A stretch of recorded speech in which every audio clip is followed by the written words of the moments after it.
Good evening, everyone, and welcome to our LP Alliance Solidarity stream. We are LP Alliance. All we do is tweet. No, we are an intercaucus coalition rebuilding the Libertarian Party and revolutionizing the liberty movement. My name is Amanda Griffiths. I'm joined by Kyle Davis. How are you tonight, Kyle? I'm again drinking Oban, so I'm a little sad. That is sad. That is sad. Kyle wanted to drink tonight. So here we are drinking. No, we wanted to, since this is just the two of us now and the lovely viewers in chat, we wanted to do a little bit of a talking about where we're going from here. We are wrapping up the first round of conventions. We still have a few more to do. And then we are moving into the Grand Rapids Revolution and beyond. So with that means that we get to talk about changes that we'd like to see in the party. But first, I want to begin with something that we learned directly our stream with Joe Jorgensen. And this was something that I felt very vindicated about because since everyone reads my articles, they're very brief and pithy and very easy reads. So everyone's probably seen my article, The Violence of Liberation, in which I critique the non-aggression principle, or specifically the use of the non-aggression principle as the foundation of libertarian ideology. You cannot predicate a political philosophy on a purpose of inaction. Moreover, the teleological core of an ideology cannot be negative. Joe Jorgensen informed us last week, of course, that the non-aggression pledge, that thing that we all digitally sign when we joined the Libertarian Party, that was put in as that cornerstone of our ideology as a way of expressing to the state that we didn't want to overthrow the state. So it was a way of trying to calm down authorities. The non-aggression pledge is literally a pledge of fealty and deference to the prevailing political hierarchical system. That's what we signed. We signed something that says, please don't hurt us. We don't want to change anything too radically. That is the genesis of the non-aggression pledge. Nothing about, the history of libertarian thought, nothing about the history of anarchism. Now, of course, it's not wrong to not want to be violent toward people who are nonviolent. It's not a bad thing to be generally peaceful. But when we laud this as the cornerstone, as the center of our ideology, again, if your ideology is in opposition to something innately at its core, then it always has to come second to the thing it's opposing. Yes. It has nothing sustaining it on its own. We can have a non-aggression corollary. Non-aggression can follow from something else that we believe in. But why do we value non-aggression? Why? That fundamental why gets us closer to the core of who we are as libertarians. So I felt very vindicated about the non-aggression pledge. In general, I would like to, I would like to have that be more of a pledge of just libertarian solidarity generally, right? It's for those curious though, Amanda once read the Iliad and then the Odyssey, and she said, "Hold my whiskey." And that's what all of her articles at this point are intended to be longer than, the combined total of the two of them. I'm working on it. I'm getting there. We're even at the point of Discord posts now. It's not that long. It's what, 4? It's not even 5 theses this time. It's 4. 4 theses. All right. Slightly longer than the SIC report. It's a joke. Oof. That means it's readable in 4.5 hours. I accept and affirm the mandate to advance the cause of human liberation and speech, action, and association, and to fight for freedom of individual choice undeterred by central coercion. That's something that is, again, that's proactive. That's saying, here is what I stand for, not simply what I stand against. And baked into a pledge like that is an opposition to the use of coercive means to achieve political ends, but that's because we stand for something else. So that's my opening rant about non-aggression and my feelings of aggression toward a pledge of fealty to the state as the signing pledge of Libertarian Party membership.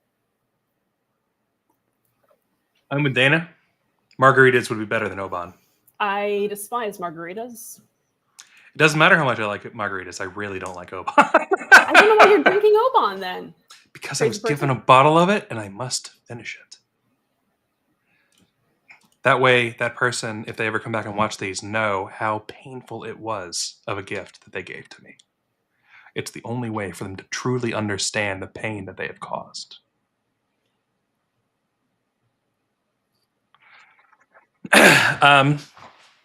Dave's got a good point.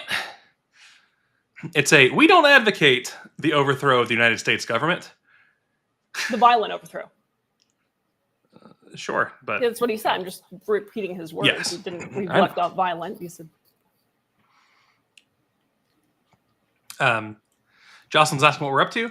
Tonight we don't have a direct guest, though we did poke somebody in case they want to come hang out and talk about at-large issues within the LP. So instead, is that at-large issues or issues at large? Yes. Great. Yeah, Dave, I don't disagree with you. Again, I'm not saying that the non-aggression, that a corollary of non-aggression is a terrible thing. I'm not saying that. I wouldn't say that on a stream. What I'm saying is that shouldn't be that nexus of our ideology, especially because, but so here, well, right.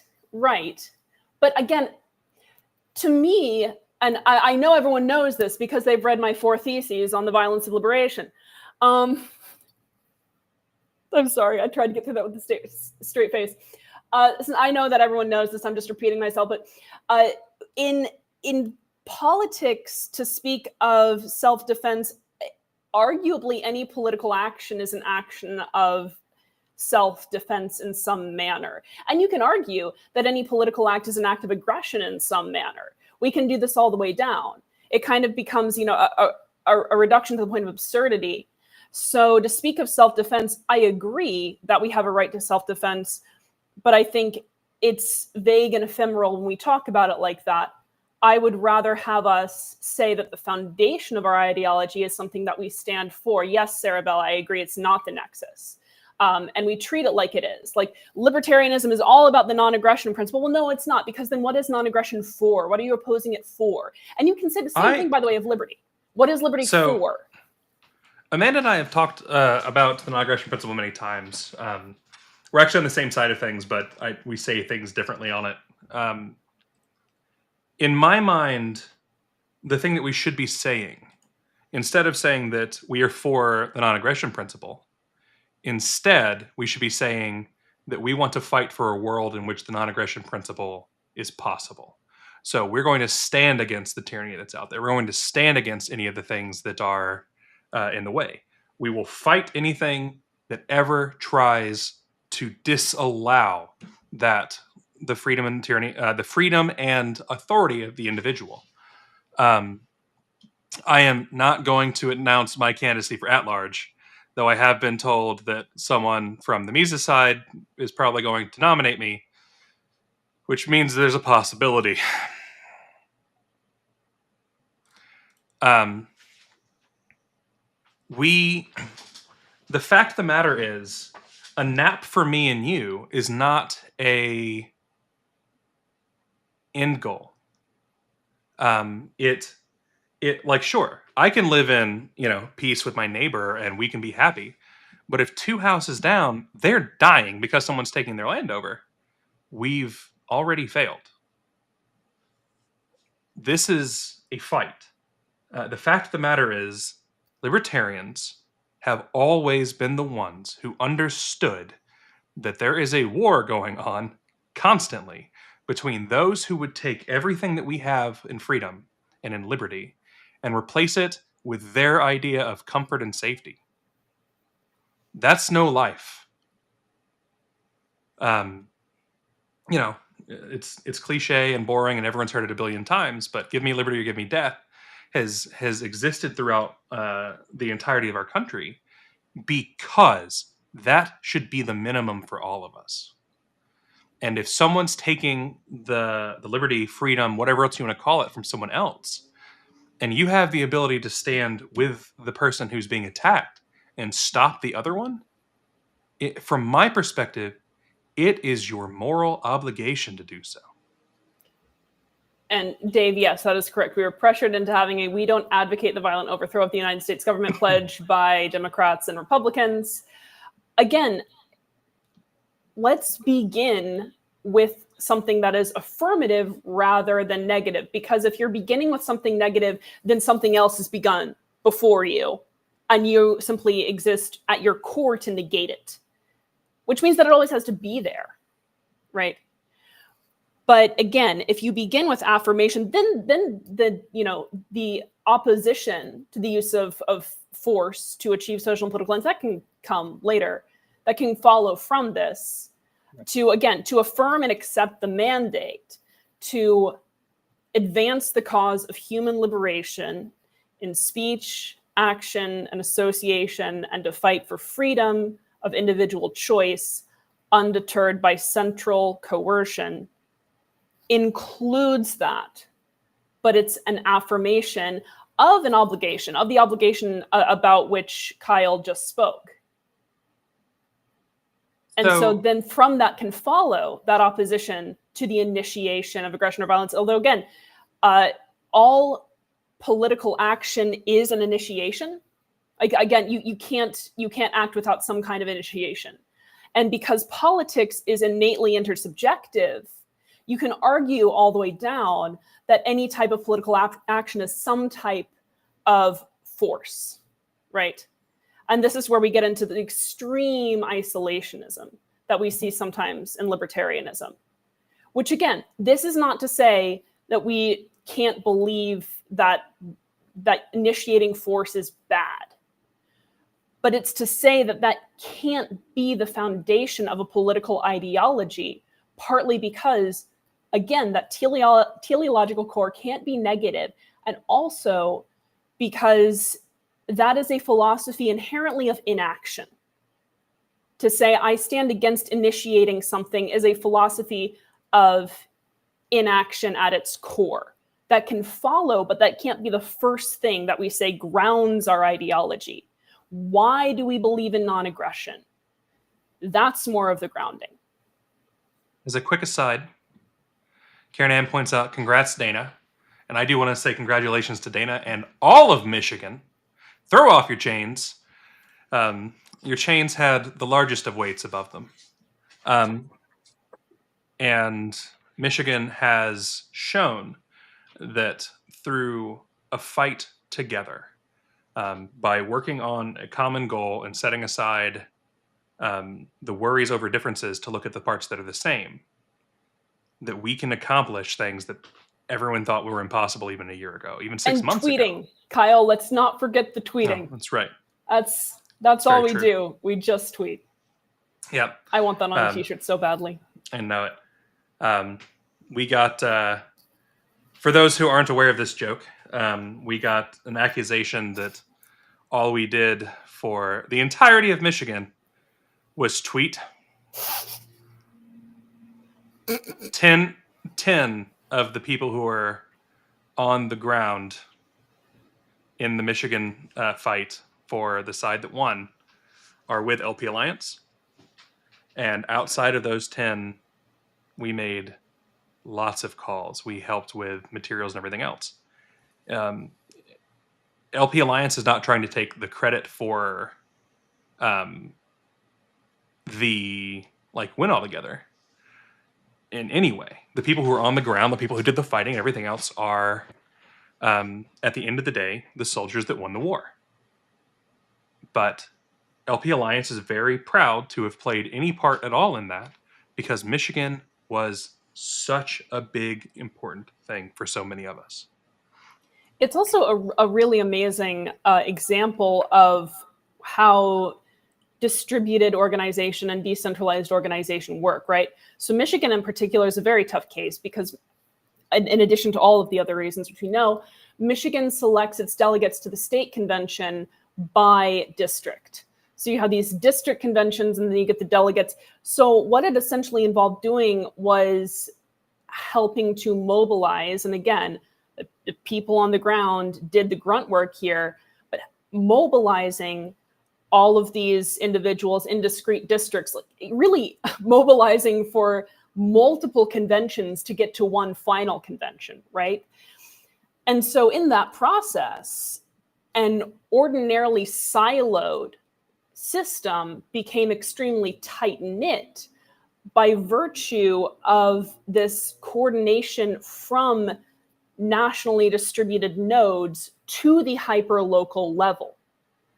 So we, again, have that hub that is itself distributed, decentralized in both membership and organization, that coheres the strategy and allows those nodes to transact information and assets and ideas freely and securely between one another. So it's the beauty of taking something that is distributed all over and then having it coordinate on a very, very granular, intimate level. That's what's fun. As a quick follow-up on the NAP info, Michael B. points out, I'm a little late to this, but the NAP pledge was put in place to convince the feds that we aren't a terrorist organization after the Oklahoma bombing because the bomber called himself a libertarian. Dana's got, insight into Michigan that, almost no one else here has any ideas on. She pointed out that they didn't really fight and they gave back the broken toy. And they didn't fight to keep it, they gave it back. Both of those things are true. But they had been fighting. We saw Mises' messages. We watched from the internal things that were being said with Chatterton, etc. We've got people who read those things. They've got people who read our things. We know how this works. That's why we tell people constantly that if you think that operational security is trying to keep everything locked down, you're an idiot. Operational security is having a better plan than the other side. When the June 30th deadline hit for the Michigan County delegates, we watched all of the wind in their sails die. They knew, because the math said so, they'd lost. When you look at the numbers and your best case scenarios, you're going to walk in with 40%, you're done. And then the day of, even their people weren't showing up. Karen Ann and Dave are umbudsing in the chat that the non-aggression pledge of fealty to the state was they're from 1972. It was cited when the Oklahoma City bombing happened because he did claim to be a libertarian, and so the party was able to say no, we believe in this non-aggression. But yes, it was there for a very long time. Has been there for a very long time. Again, I don't oppose the pledge. I would just like an affirmative pledge as the cornerstone of our ideology as a party, partly because we don't get anything done if our philosophy is one of inaction. And, we're going to talk more about that tonight and what it means to have libertarian action on both a mass and a local level. But yeah, Michigan was amazing, and congratulations to everyone in Michigan. You sat through a convention longer than Kyle and I did, and the swamp people. We left early because Kyle pretended to have something else to go to. He just wanted to get off screen, and that's that. It's not true. That is. That's very true. No, it's not. I went to a birthday party where I wore 4 layers of clothing in 80+ degree weather for hours because I'm an idiot. But the party was fun. Did tell you that. So yes. I mean, you tell me I'm an idiot all the time. At this point, it doesn't mean anything. It's true. I hate having to repeat things that are true multiple times. She doesn't as I routinely do, and I wouldn't have to write so many articles if people just read the first one, because then there's, a lot of times I just have to repeat things in the article. You know what? That's not what I do. That's not even remotely how I look. That's completely no. Thank you, Orthodox More. I appreciate that. Yeah, you got to do laundry sometime. So we have the red shirt and the black jacket just for Joe. I wanted to make him feel as uncomfortable as possible. I do hope that Michigan experiences a surge in membership. This is what's been happening. It's what's been happening like across the. A fursuit may have been less hot. I went to a cowboy party, in fact, wearing a work shirt and pants and a duster and a vest and a cowboy hat, etc.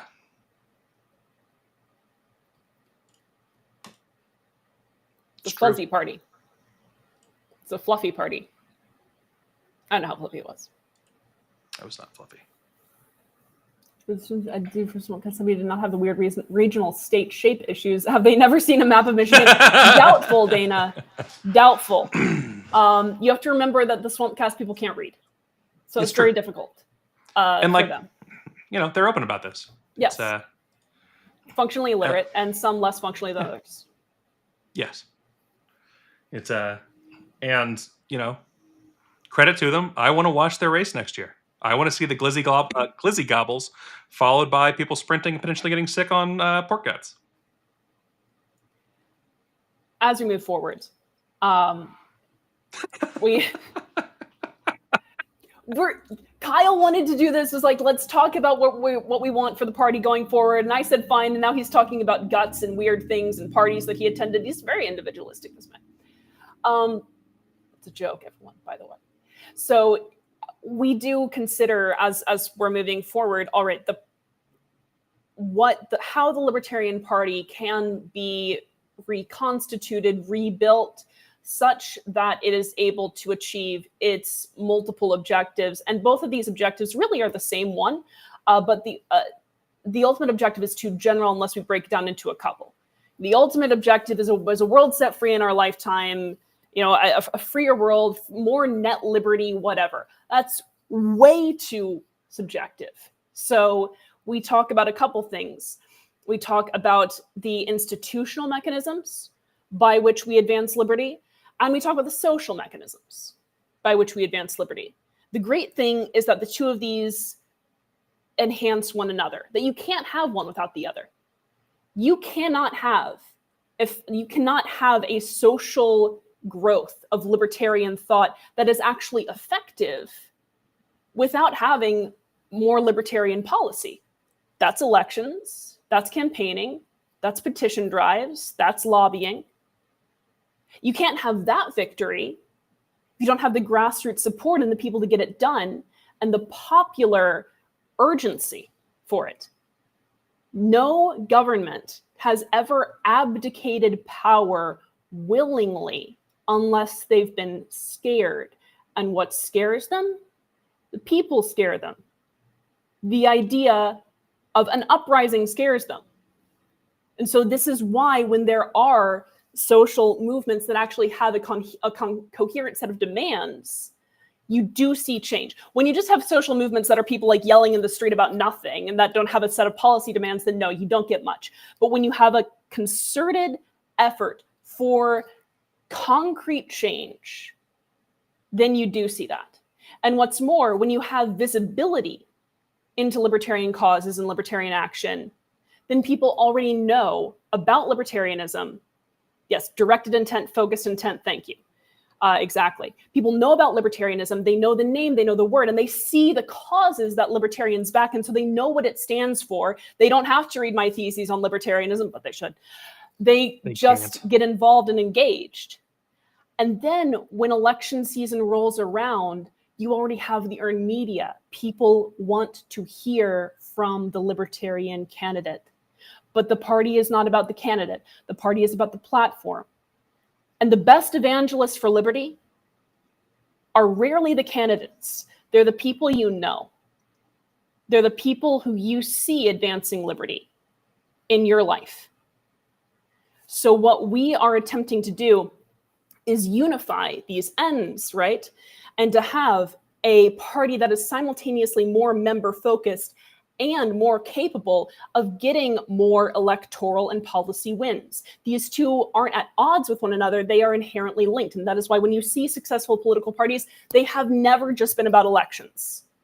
When you actually study the history of political parties, the successful political parties, including our major ones, have never just focused on elections. What we do is for everything. The elections are for the activism is for the elections. These are not two separate objectives.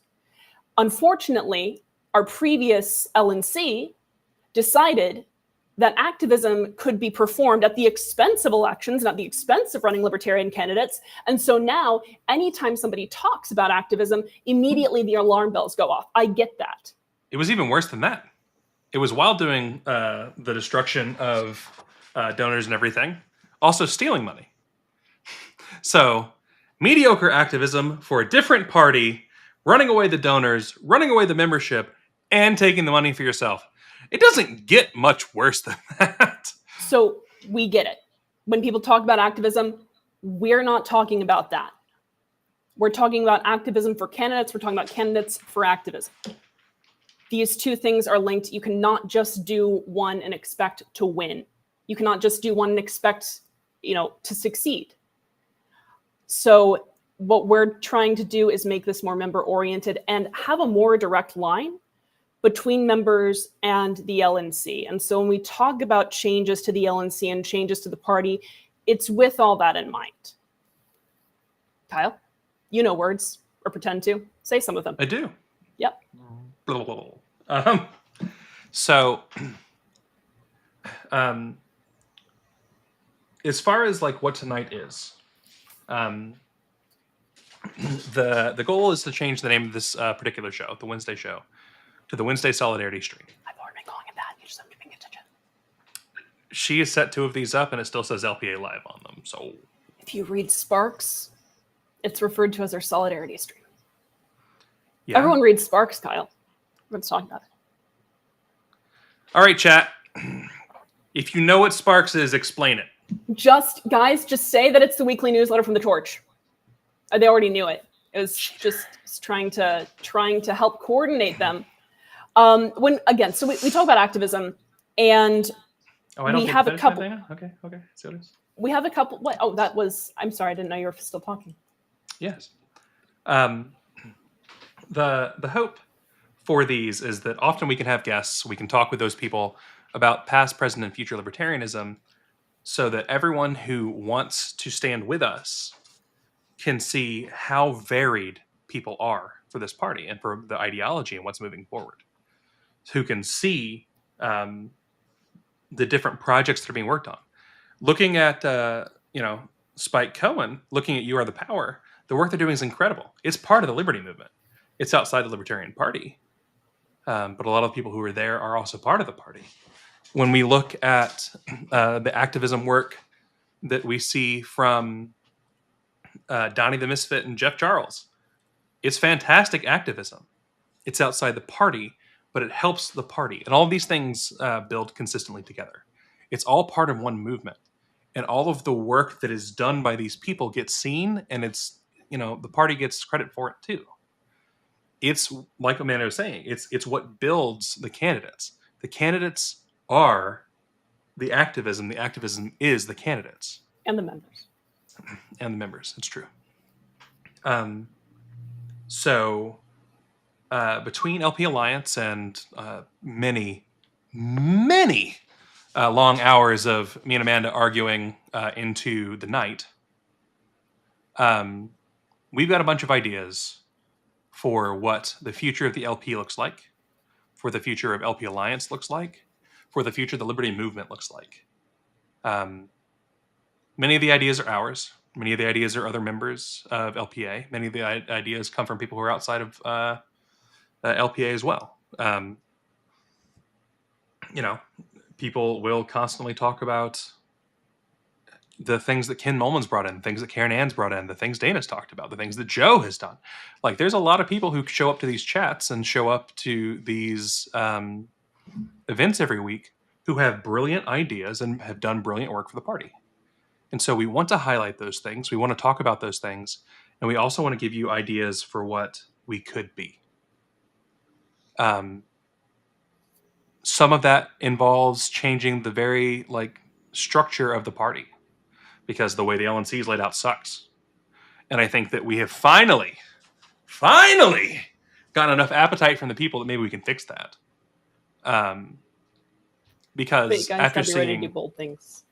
After seeing the horror of the strong chair model go so awry in these last 3 years. And also a weak chair model at the same time. Go on. Sorry, I'm interrupting you, and I think I'm getting where you're getting, so go for it. So the chair is overpowered on too many things. The chair is underpowered on lots of other things. If you want to know who talks about you, Ken, Nathan Madden doesn't shut the fuck up about it. So there's a lot we can talk about. There's a lot of people here who have been in the party for decades who understand the past and what the goals were. There are a lot of people here who are brand new.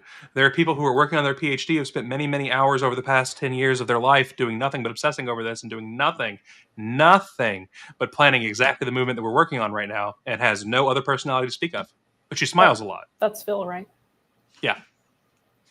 She does smile a lot. To give you guys a sense of where some of this thinking comes from, it is true that I have been very interested for a very long time about the success and failure of various mass political movements.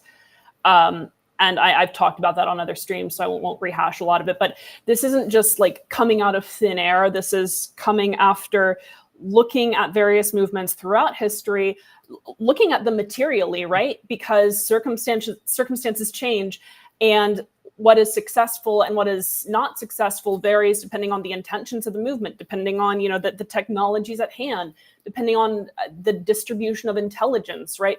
So that all changes, and it changes based on the ideology as well, right? Like, it's not a one-way street. Ideology isn't just influenced by material conditions. Material conditions are influenced by ideology, so it goes back and forth.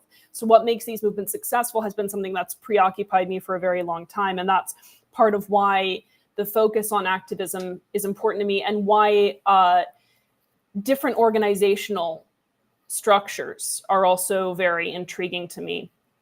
So toward that end, one thing that we have noticed, and this isn't original, many people have raised this issue with the party, is that it is exclusive to povertarians, right? And it also unduly advantages large states with easier ballot access requirements. So basically, you know, you go to the convention if you're able to, and some of that is financial. Another aspect of it is that states get delegates when they have certain vote shares, right? But a lot of that is contingent on things that the state isn't in charge of directly, that the affiliate isn't in charge of directly. So one way that the party has attempted to ameliorate this in the past has been through the creation of regions, right? But regions cause a lot of problems, and can be gerrymandered, and they are a further extrapolation of member voice, right? So it's not enough just to have the affiliate kind of take over, it's now the region. And so members get further and further and further away from actual stake in the party and its activities. That's the opposite of what we want. That's why we see so many members checking out. So one thing that we are wanting is to change the way that delegates are allotted in certain cases. You shouldn't just be getting delegates based on how many people voted for the Libertarian candidate. That's part of it, big part of it. But also award them based on advocacy, based on campaign initiatives. Did you organize for candidates in your state? How many times? How many town halls did you do? How many demonstrations did you do? These are the sorts of things that it's not entirely difficult to measure and to log today. It would have been hell even a couple of years ago. But now it is easier. And Kyle has to talk because I have to plug in my computer. It's only been 35 minutes. Mine was dying before that because I wasn't plugged in during our meeting. Don't make words. I'm busy judging you first. Of course. Now, here we see young Leon Trotsky. We have a problem kind of wrapping some of the organization and ideological things together here. where people are afraid that by working on a larger goal with other people, that they will give up their own freedom and liberty, and that they have become a collectivist by doing so.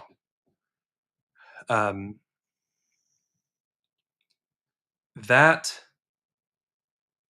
the belief of individuality that leads you to the idea that allowing everyone else to be harmed, and that as long as you're not being harmed, you can bury your head in the sand about it, is exactly why so many of these movements fail. When you aren't willing to stand with the other people who are fighting for the same thing you are, and are like, well, it's not coming to me yet. It's a lot easier to beat one guy at a time than it is an entire army. Or one group of libertarians that are all concentrated in one spot.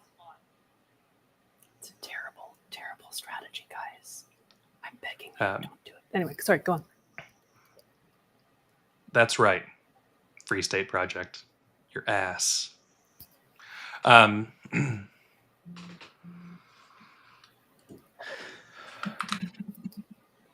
So that's what LPA is about, is trying to break down those barriers, get that education out, both internally to other libertarians and externally. We have people in LPA that lots of folks who think they understand what LPA is assume that we would never be friends with, assume that we would never listen to. Bryce Tone's in there. Austin Martin's in there. For a while, Justin Miramonte and Shelley from Michigan were in there. Anybody's allowed there. We want to hear the voices. We've made fun of Hector Ruse incessantly. Hector Ruse just published with The Torch. This isn't about... And immediately someone accused him of AI, but Amanda promises it's not AI. You can never tell for sure, but it was less AI screaming than the SIC appeal, or rather SIC rebuttal. The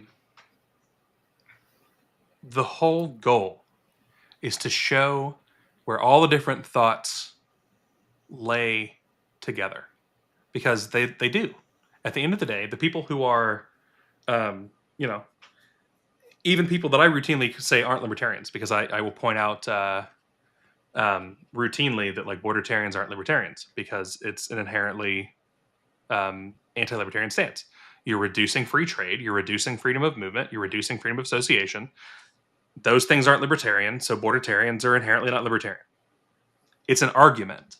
It's not intended to be a fact that must be abided by.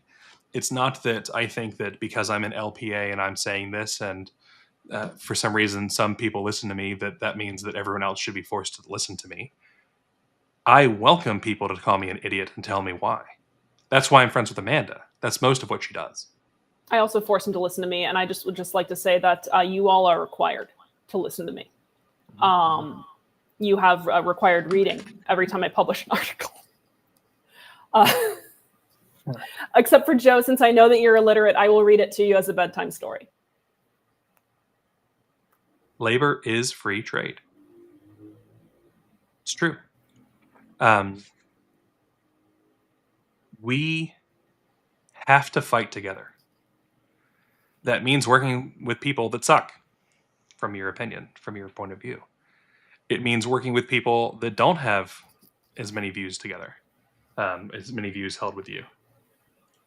Because at the end of the day, the only way, this is me speaking for myself, this is not for LPA in any way. The only way we survive as a species is by finding the things that we agree on and fighting for those things together. If everybody fights for their own individuality to the point that you collapse all societal ability, even the voluntary ones, we die.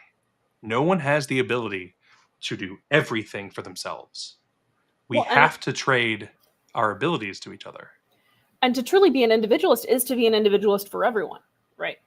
I mean, if I believe in my own if I'm only fighting for the rights of a particular group, this happens, among progressives, this happens among conservatives.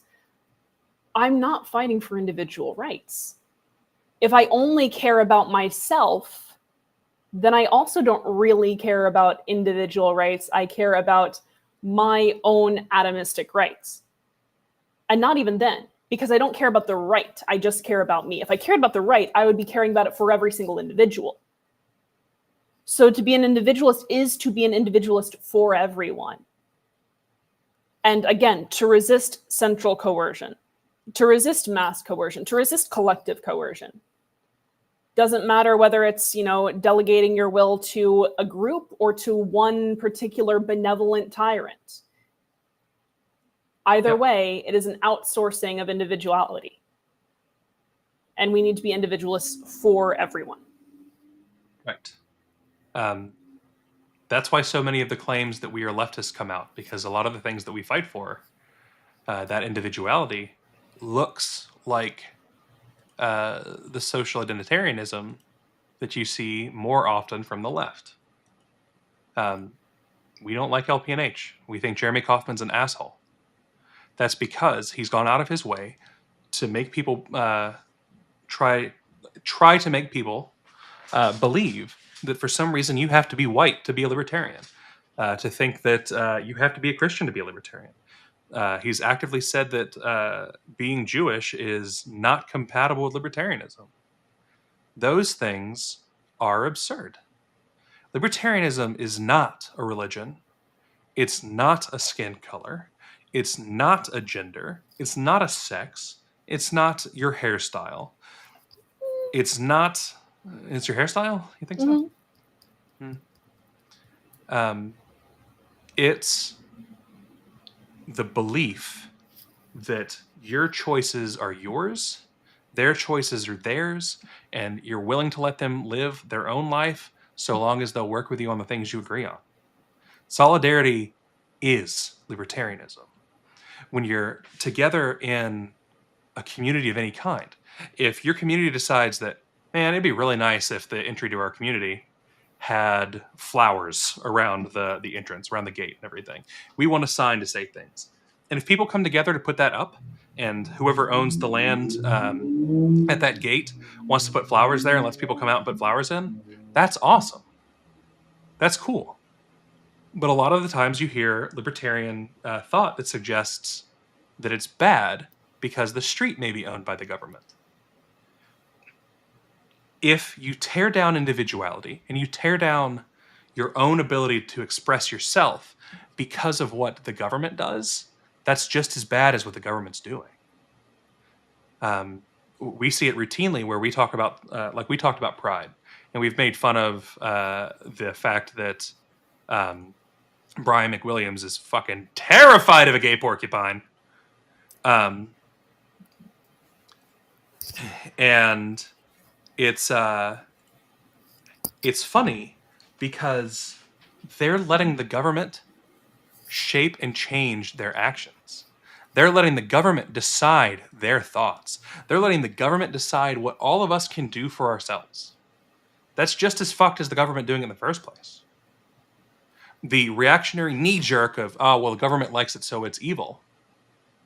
That just means the government only has to, come out and say, we're for this thing that we don't want you to be for, and suddenly you're against it.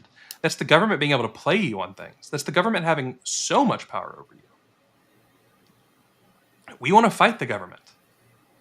If the government decides to be, hyper-leftist, we're not going to go hyper-right to counter them.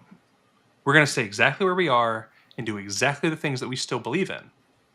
If those things align with the things we want, fine, single-issue coalitions on those things.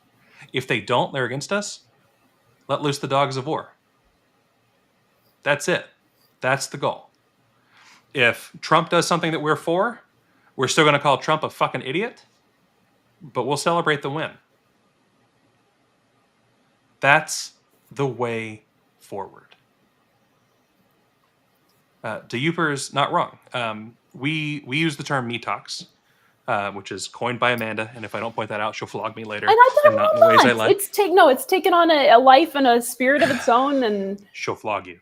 I won't. I will not flog anyone. I don't look like I flog people. Yes, she does. I don't flog anyone. But the me talks, the portions of Mises that are very toxic and are exclusionary and everything else, they aren't a silo. They are a lockbox. The idea is that once you go in, you're part of them. You're going to stay with them forever. You're not going to get the chance to leave. If you do try to leave, you're going to lose everything. You're going to lose all of your friends. You're going to lose your ideology because you're no longer pure. That's why people like Angela McArdle talk about unity. They don't want you to work together and have differences. They want you to be additional mouthpieces for them. That's evil. That is fucked. That is anti-libertarian in every way. My cocks indeed, Joe. We have to stand against those things. Amanda and I have different faiths. We talk about religion all the time. Amanda only eats broccoli because she's insane. I don't only eat broccoli. I don't only eat broccoli. That's a lie. Kyle has heard me carrying yogurt up the stairs before. I have yogurt in my freezer right now. You want to really be afraid of her and know that she does beat people? She puts ketchup on the broccoli. Not like, okay, I can only Please make say this not worse real now. Ketchup. But Please. It's not real ketchup. It's not real ketchup. Why is it not real, Amanda? Because it's, it has fewer ingredients because it's more clean and organic. All right, we'll let that be the claim. That's true. Looking at the chat, Joe's in the godforsaken hellhole of Florida.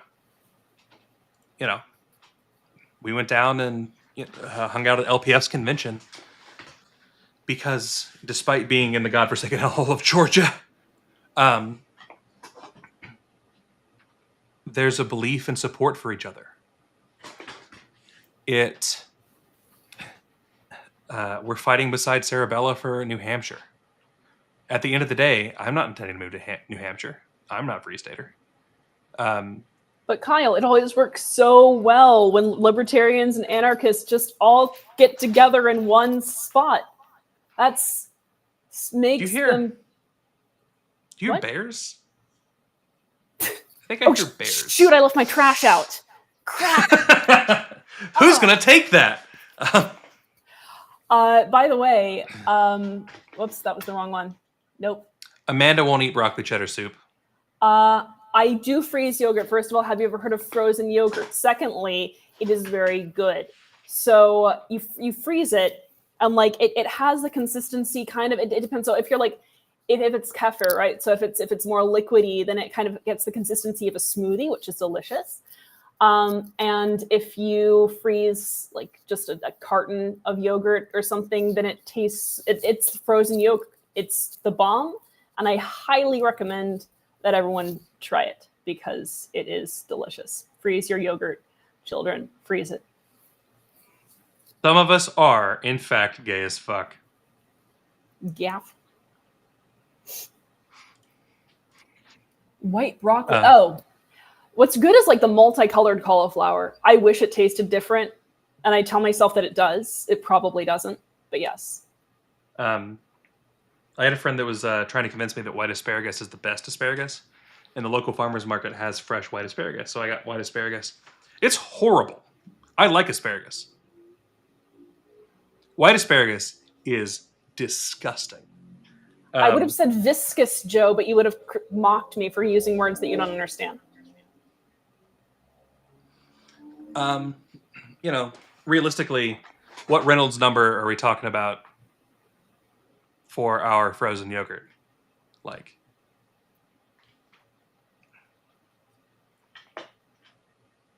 What's a Reynolds number? A Reynolds number is a way to describe a flow in a particular scenario. It depends on how long you freeze it and what the consistency was initially. I mean before freezing. what Reynolds number yogurt are we looking for to get proper frozen yogurt? Either one, right? So you can either have a kefir type, which is going to have more of a liquid type consistency, or you can get like Faye plain Greek yogurt, which is so good. Yeah, Phil, send me organic veggies, please. They will have been near animals, so she'll say no. That's not true. Phil, what kind of veggies do you have? Nothing but cow heads. This is vegetable. What are you talking about? It is cow head. We have cow head and potato. You can make cow out of cow head and potato. Stick head on body. It goes moo. The differences aren't ever what matters. The similarities are. The differences are reasons that you don't invite someone over. You know, like if I'm having a barbecue, I'm not inviting the vegetarian Amanda over, right? Why not? You're not going to want to sit around like literally. What if you're barbecuing? Meat? What if you're barbecuing the lab grown meat? That's fair. I will absolutely invite you over for lab grown meat. Yay.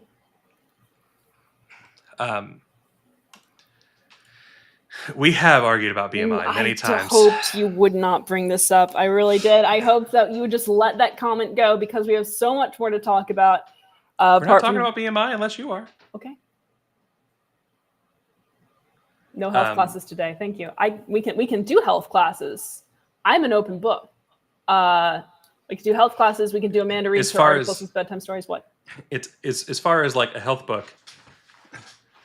You can't be looking for eating advice from her because it will just be yogurt and broccoli. That's not true. It is not true.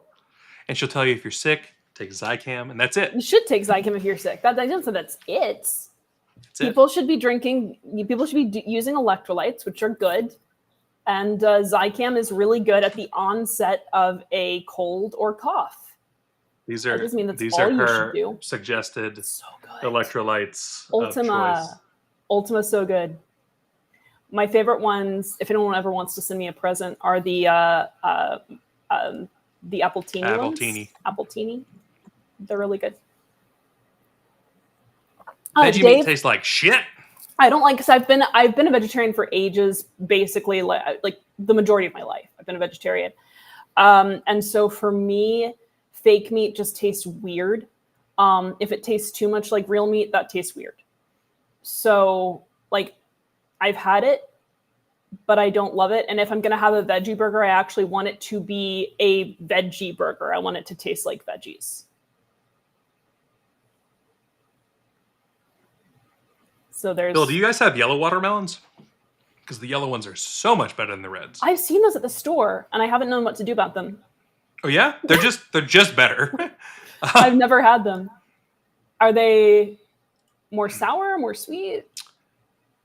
They are a little sweeter, but I think they're a lot more flavorful in general. I really like yellow watermelons. That's the kind that we used to grow. Yeah. Phil, so you're telling me that in Grand Rapids next year you're bringing me a freaking yellow watermelon? I'll be so excited. I will take some yellow watermelon. You have orange watermelon. I've never heard of that. I would like to try this, actually. Watermelon party at Phil's. Kyle has also promised to bring me a type of Pillar's yogurt that they do not have in my area that I've wanted to try. Honeydew is an interesting thing because everyone I know hates honeydew until they go have honeydew straight from someone who understands how to pick a honeydew. And then it's like, oh, this is really good. It's like, yeah. Stop getting your honeydew in the pre-cut little box that tastes terrible where they're just filling it with honeydew. No, I normally don't eat fruit, but like I like honeydew when I have it. Honeydew's awesome. I've always liked honeydew. Vodka cures girls. I would argue that any liquor will cure things.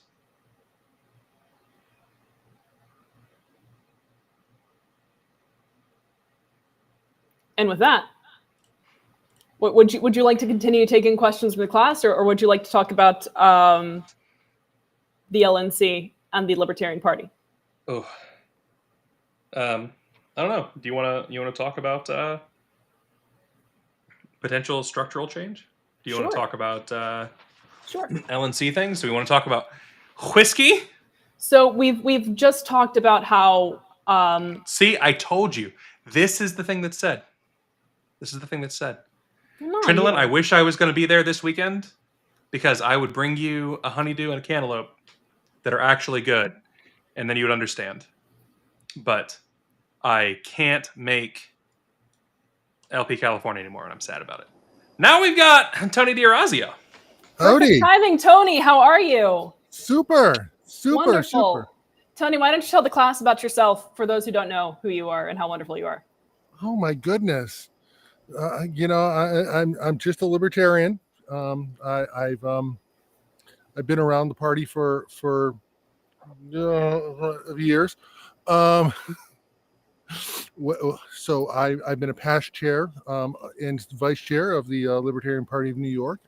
I'm currently living in Pennsylvania. I'm a county chair and a member of our state committee because I'm a county chair, and also leading our affiliate support here in Pennsylvania and actively growing the party out here. Awesome. Yeah, and you are an amazing organizer from what we have seen. Your work is fantastic. You care a lot about the party. You are also in the running for LNC at large. Are you not? Yes, I am. Wonderful. So what are you focusing on bringing to the LNC as at large? Well, other than sanity. Sanity is probably a pretty important thing. Hang on just a second here. I'm having a little connection problem. You're fine. Problem? It's see, Tony's in IT. All of us constantly just have computer problems. It's true. That's why. I honestly, I secretly think that Kyle's really bad at computers because every time I talk to him and or Ken, which I basically only talk to Ken when I'm talking with Kyle, they're always having a computer problem, and it's always taking them forever to fix it. And well, a lot of us get paid by the hour. That might explain it. But yeah.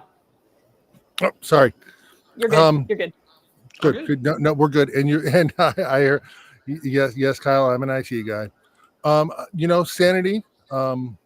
We've been through the woods here. We've walked through the valley of the shadow of death, I suppose, as it were, and we're coming to a point in our party where we really need to come back together.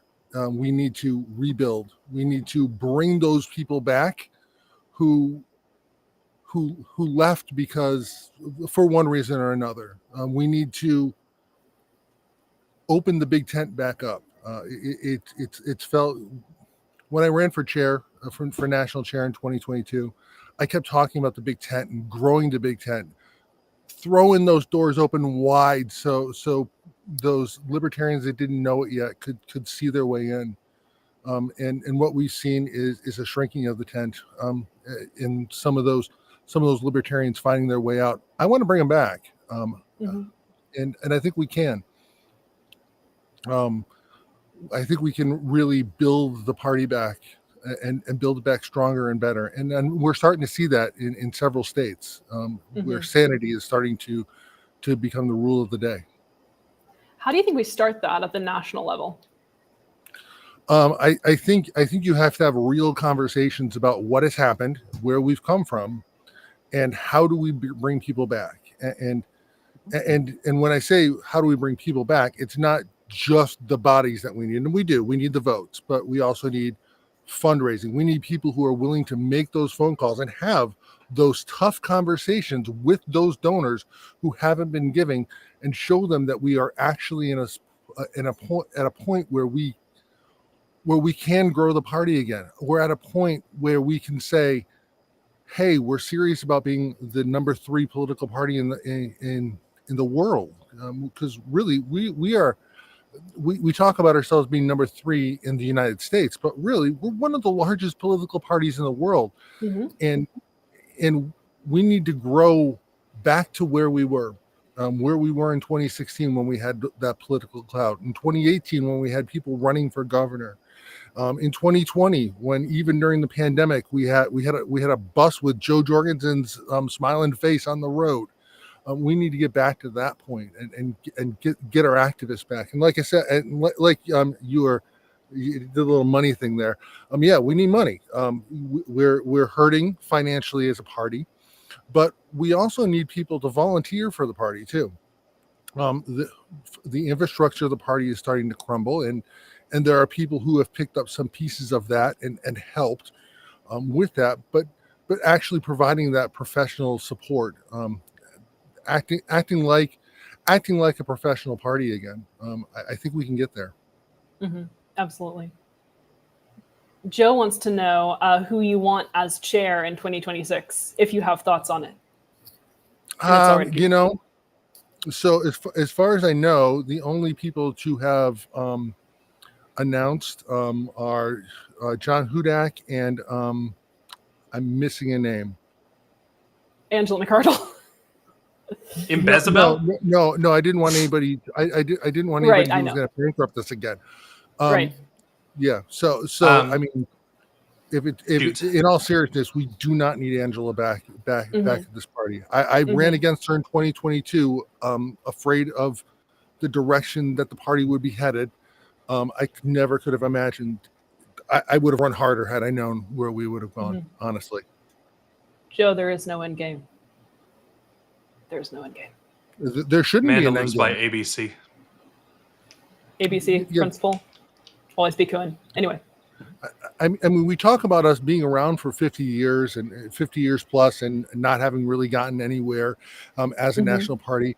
I'm not thinking of Grand Rapids and 2028. I'm thinking 2032, 2036. Right. I'm thinking, how far out have they planned the Olympics? We need to be around for them. Right. And Nathan wants to know whom you want as treasurer.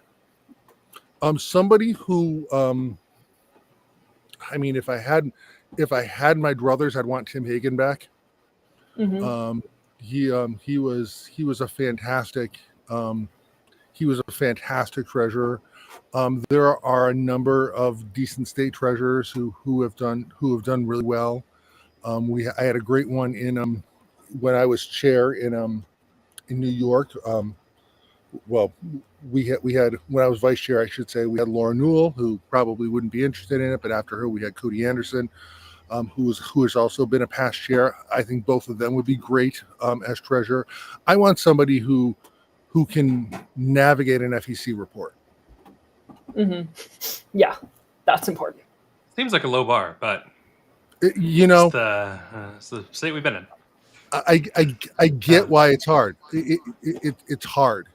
I get it. So obviously, like you're taking a shot for the at-large spot, and one of the things that has to happen there, which I personally I'm very much for right now, is that the board is fairly evenly split, and so one block or the other can't just say this person wins. So how do you I realize that you are routinely seen as the same side as LPA, so we're all far leftist in the minds of some folks. Oh, jeez. It's so funny to me. Yeah. How do you intend to reach across the aisle, as it were, to work with like the Mises block or the former Mises block, et cetera, to go for it, to get in? When I was chair of New York and when I was vice chair of New York, so when I had that time in New York, there was a Mises block. And there was a we absolutely hate Mises block and they need to go away. And I had to work with both of them. And here's how I did it. It's magic. I had conversations. I talked to them one-on-one. I picked up the phone and I called people who I didn't like sometimes. I called people who were combative with me directly, and we didn't always agree. We're libertarians. We're going to be combative. Sure. We just are. I mean, fuck you, Tony.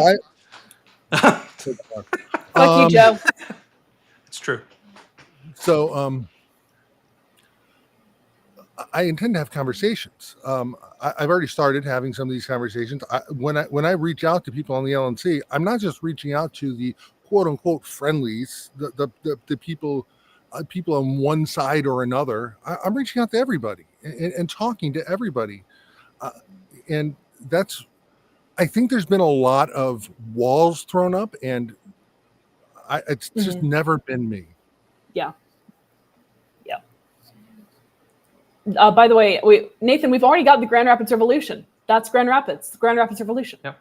So I also went to Chicago for the convention. But this is why we need Austin to come over and work with us so that we can have the G.R.R. Martin.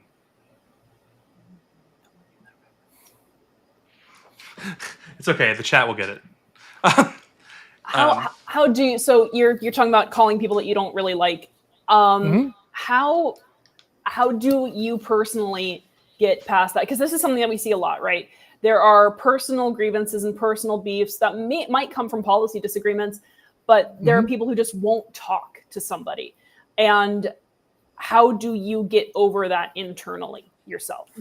So if you are in a position where you won't talk to somebody, where you are so set in your ways, you probably shouldn't be on the board of a national political party with presidential ballot access. Just plain and simple. Especially one that is supposed to be a big tent. If you cannot recognize that there are going to be other viewpoints, you shouldn't be on the board. I can tell you, I've spoken with either via email or personally about 80% of the current LNC, and I haven't really, and even if they don't agree with me, they're at least receptive to having a conversation, and I'm going to offer them the same courtesy.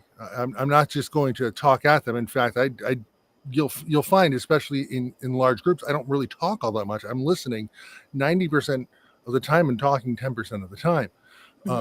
It's very difficult for me to actually be talking this much. That's why I'm using my hand so much. But people want to be heard. People want to be listened to, and if people, even people you disagree with, know that you're going to work with them in good faith, or at least feel like you're going to work with them, and I do what I say, I'll absolutely work with people. You're going to defeat those. You're going to knock those walls down. Now there are some people who just refuse to work with others and won't play well with others, and I've dealt with them too. And frankly, the LNC is a big body. Our state boards are big bodies. So if I have one or two people I can't work with, I got like 48 others that I can work with. So yeah, that's my approach. It makes total sense to me. Nick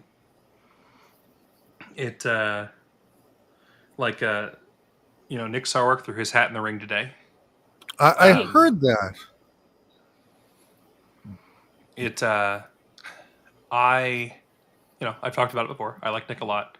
I think Nick's going to have a hard time convincing the MC people to vote for him. Maybe he's going to surprise me. Nick has before.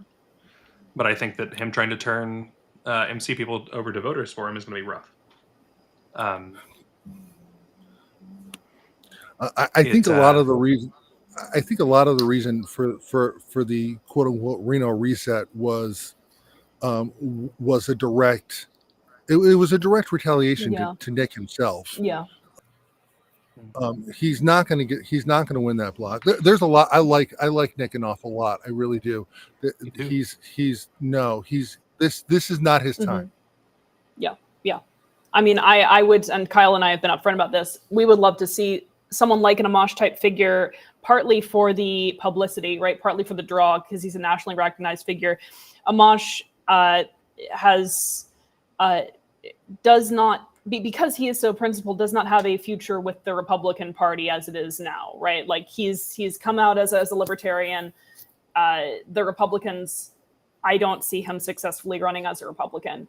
And he quite nearly threw his hat in as replacement for Angela. I don't even want to say replacement, but for succeeding Angela, it was just because the board at that point was far too factionalized, couldn't get the votes, which is something that's ridiculous to me. But, you know, it would be great to me to see an Amash type figure again, to bring the eyes to the LP, and then for him to go on, do a chair turned candidate model, which is what a lot of successful parties have done, more in Europe than in the US. But you'll see that, and that would just keep the momentum going. It's an ask for him for sure, but it'd be cool to get like a letter writing campaign or something too going on, and try and recruit him that way, try and draft him. So she says it'd be cool to do that, but we literally have plans for this. So she's just letting you guys know. Oh, hinting. Yeah. I see. I mean, to your point, Amanda, remember that Ron Paul left the Republicans in the mid 80s, and it took him 10 years and 2 presidential endorsements for him to be allowed to come back. Yeah. If Amash ever wanted to go back to the Republicans, and I don't think he seriously does, it's going to be something along those lines. And I think he's too principled to, for example, support the current presidential ticket. Yeah, I can't imagine Justin Amash bowing down to MAGA boots on his neck, and that's exactly why I'd like to see him as a chair. You know, like we've talked about it. Are there people who are more qualified to be a chair? Probably. But I don't think that there's someone who is more capable of turning the LP around, even if he's not the chair candidate, to do the best chair job possible. And we can you can have people around him too that do know kind of how to do it. And exactly, the chair does serve as kind of a public face for the party. Again, everyone in the party is a public face for the party, but the chair is kind of that main representative. The vice chair kind of does internal relations within the party and then represents the party within the party. And then secretary and treasurer, it's self-explanatory. So with that kind of model, that would be a great opportunity for Justin to step up and again really help the LP just by being there, right? Just by being that figurehead could really go a long way in bringing some positive attention to the LP and making it a political force. No, I can see the wisdom there. I would like to see the LP be the strongest it's ever been. I'd like to see the LP scare the piss out of the Uniparty. I'd like to see us beat the Uniparty. I don't think that's impossible. And I think that when... I used to. Like I did until not very long ago. But yeah, go on. I guess this is the problem with Amanda hating the Beatles, is that she just never listened to Imagine enough times, so she's not a dreamer. She's not the only one. And so I think that the Libertarian Party has the ability to actually rise up and be a problem for the Uniparty, to actually take shots at winning presidential races. But there's a lot of work to be done, and we have to make sure that factionalism stops tearing us into bits. The other thing too... Go on, sorry. Oh, no, I was going to say, we have seen in U.S. political history where cases where factionalism have literally destroyed a party. What happened to the Reform Party? The Reform Party is a non-fact. The Reform Party was on the ballot twice in the 90s, and in 2000, factionalism killed them, just absolutely destroyed them. They couldn't pull it together. We don't have a Ross Perot in our party to throw $1 billion at us to get that far. So we've got to have a much better ground game. Now, us not having so much money is in this case maybe something of an asset because we aren't getting the media that Ross Perot did, because he had that 30-minute infomercial on. I'm old enough to remember it, but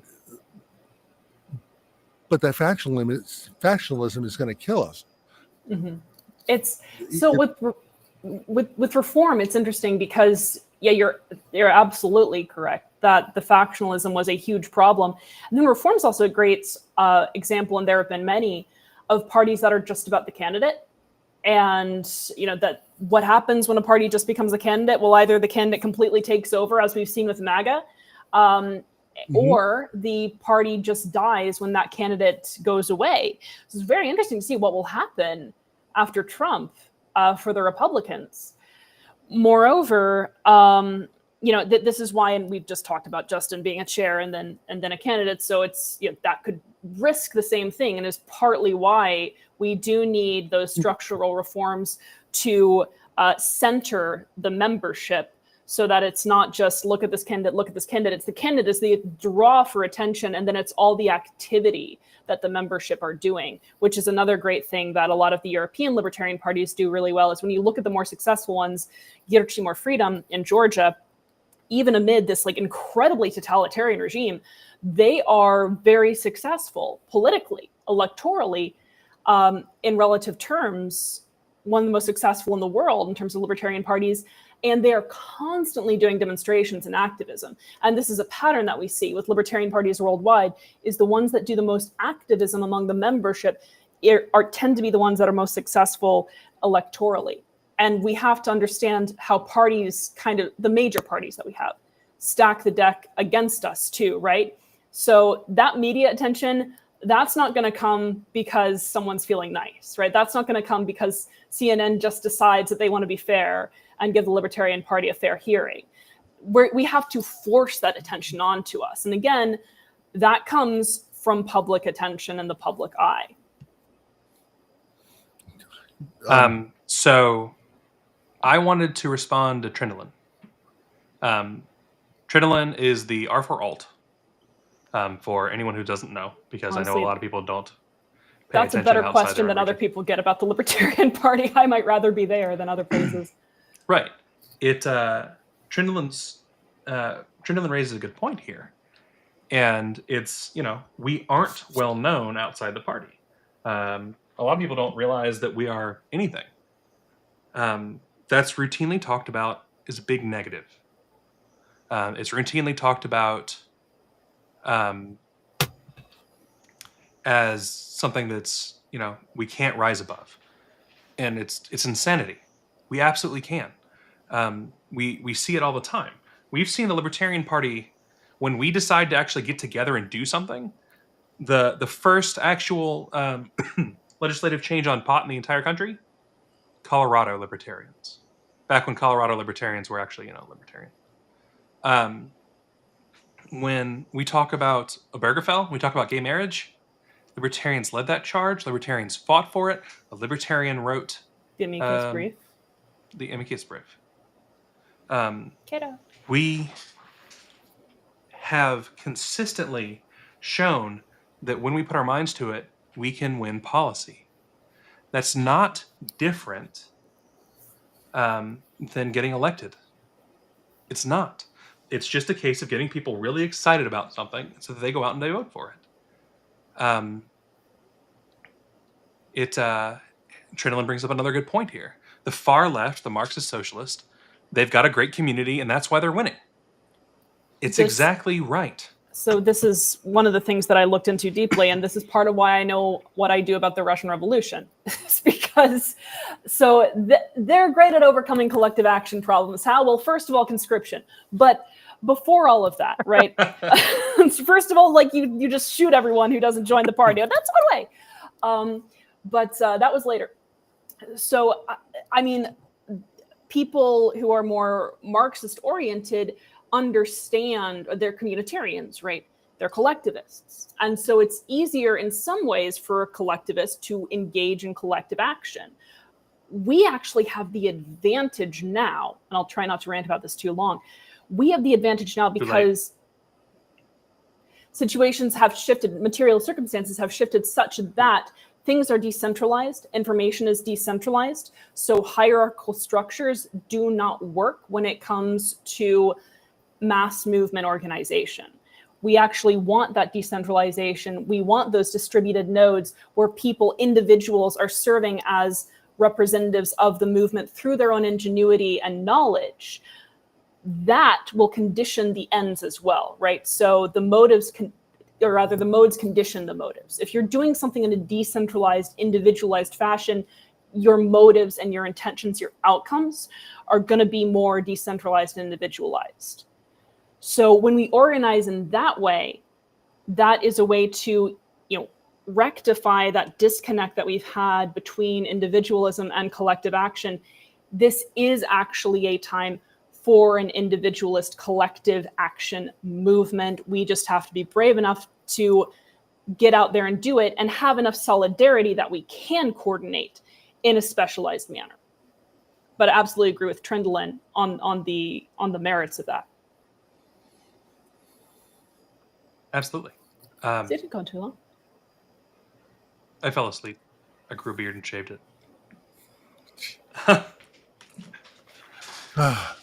Imagine if I didn't like her. I just don't think you talk to me. Honestly.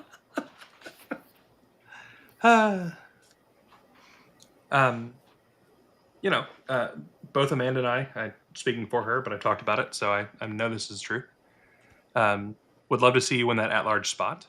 Mm-hmm. We're both out there whipping votes for it. We're poking LNC contacts. I'm literally whipping them, by the way. It's, remember how she said she didn't whip people earlier? She's lying. You said flog. Yeah? Go for it. I appreciate. I very much appreciate that. I do. I'm seeing a lot of people, openly supporting me, which, it's humbling because we're, even though we're a small party and it seems like we know everybody, we're kind of a big party. We are still the third largest political party in the U.S. Until Elon does whatever the hell he's going to do. But it's all right. That'll in all die. seriousness, it'll die. He'll name something. He's gonna try to call it the X Party. And then the X is the everything app. Everyone must post positively about my political party at least once a day or be banned. SpaceX. He renamed Twitter to X. I mean, he tried to rename PayPal to X when he was involved with that. Yeah. I don't know what his thing is with that. The best Tesla vehicle, the Model X. Of course it is. Of course it is.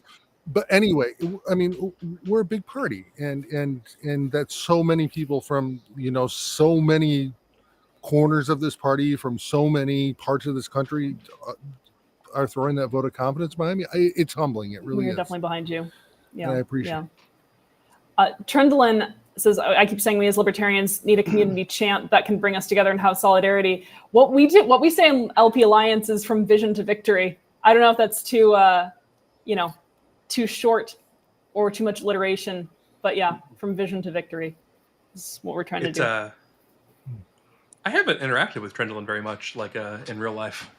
I've talked with Meredith lots of times. I've talked with Adrian, but Trendlin ought to come hang out. If Trendlin ever wants to come on, let me know.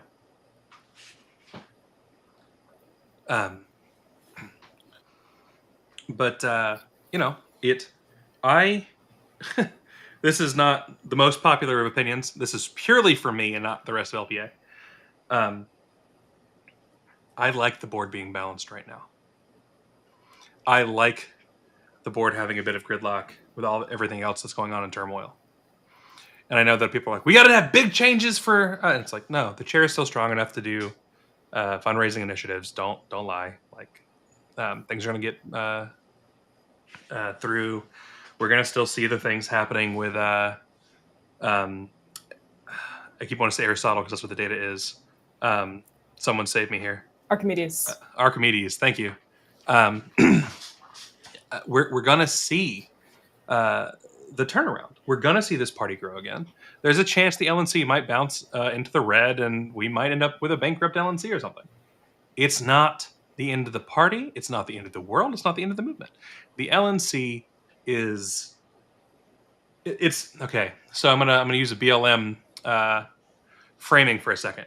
When you look at the BLM movement, there was a lot of awesome things going on. When you look at BLM, the organization, it's kind of a dirt kitten. It's kind of brain dead. They didn't know how to organize. They didn't know how to run a company. They didn't know how to get the word out about things. They knew how to get houses for their founders. Yeah. And so, like, we want the LNC to be great. If the LNC is great, it can really be a benefit of the party. But, like, everyone has seen this LNC. There's been a shit show. And it's not on the people... Well, it's on some of the people who are still there. It is not on necessarily the people who are still there. It's not like it's someone's... You know, and Amanda, if I was writing this, would be sending the editor messages of, like, stop hedging. Yes, I would. But it's... The party isn't the LNC. The party is all of us. We want the LNC to be successful, but that requires the LNC to be designed properly. We want the party to be successful because of not in spite of the LNC, I should say, along with the LNC. It's not the end of the world if things don't go right there. We cannot put all of our eggs in the LNC basket. We want great people in there. We want people that are going to do the work.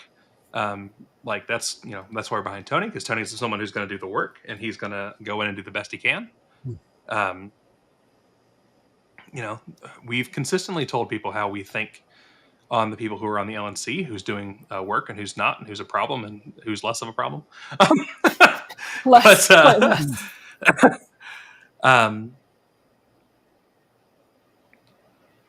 We have to stay together in solidarity. This isn't about what faction you're with. It's not about, I'm a right libertarian, I'm a left libertarian. I don't give a fuck. What I care about is that the government sucks, and the only way we beat that government back, and the only way that we get any kind of liberty that any of us want, is by standing up as an army, putting our fists in the air together, and scaring the ever-loving shit out of those bastards.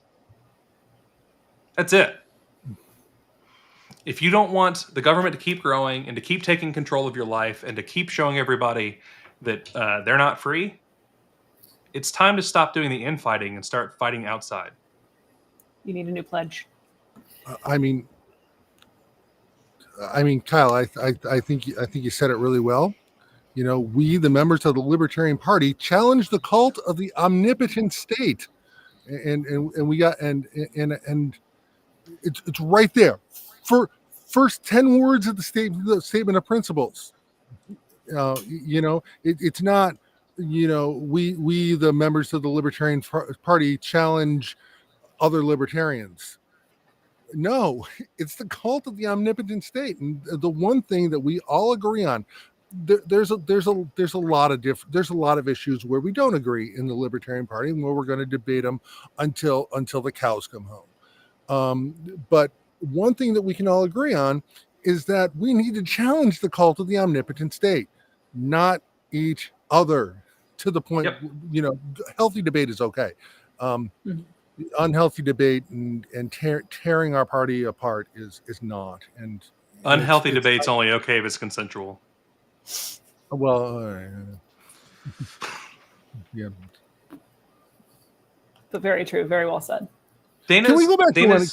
Oh, go on. You guys got your own programming there. You don't need me to. No. I definitely want to go back to what your point is, for sure. But I want to touch on this thing with Dana. What if you're already done with the fight and you're happy with your local representation? That's awesome. And like if the fight's out of you at this point, that's your choice. I can be fiercer on this. Do what? Kyle's going to be nice, and I'm going to have the fiercer response, which I respect Dana, so I hope she respects it. From my perspective, the only way any of us can truly be done with a fight and can truly be happy with our local representation is if we can look at our neighbor who's beside us, and they are too, and their neighbor is, and everyone is. As long as there is someone out there who's stuck under a tyrannical regime, I have more work to do. And from my perspective, everyone else does too. Totalitarianism is hierarchical, so it trickles down. So if you have a totalitarian executive, you're gonna have totalitarian local representation eventually, and not too much time, and it will intrude in your life. But more than that, as libertarians, again, this goes back to being individualist for everyone. If someone else is not at liberty, if someone else is not able to pursue and to be empowered to pursue their potential, then that is harming me, because I don't have as much to innovate with. I don't have what they can do, right? I don't have what they can put out in the world. I don't have their passions that I can respond to and work with. So again, there's always this intersubjectivity that being happy with your local representation is great, but then don't just keep the battle there, because if the battle is still going on anywhere else, the battle is going to come there.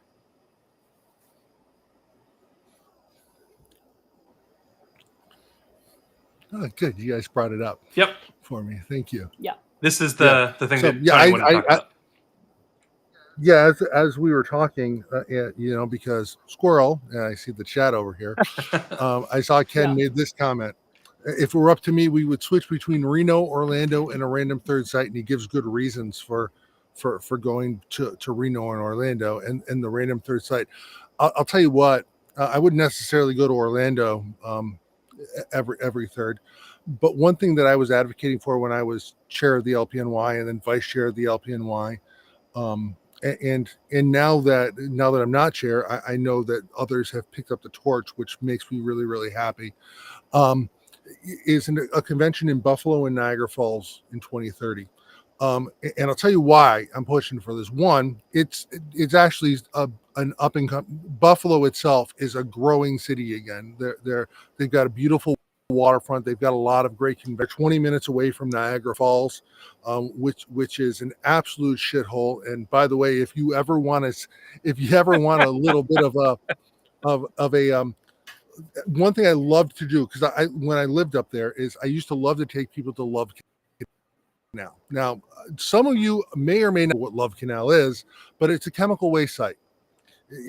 There was a company called Occidental Chemical who were allowed to, dump chemicals and bury them. They were Hooker Chemical at the time. They changed to Occidental. And then once they were done with this dump, they could just throw some dirt over it and just donate it to build a school in a neighborhood.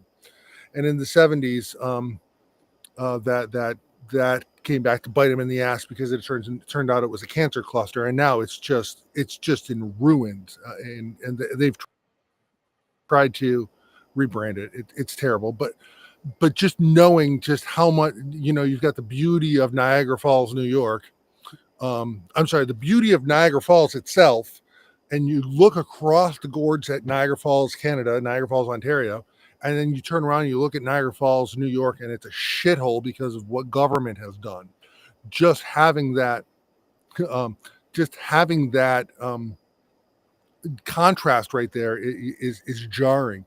And I will say I had already started to plan and get a bid going before I left and came here to beautiful Pennsylvania. I had been talking with the Libertarian Party of, obviously, my brethren in New York and with the convention committee. But also I had been talking to the Libertarian Party of Canada and the Libertarian Party of Ontario, and they were going to have a convention at the same time in their Niagara Falls, and we were going to do joint stuff. It was going to be a great time.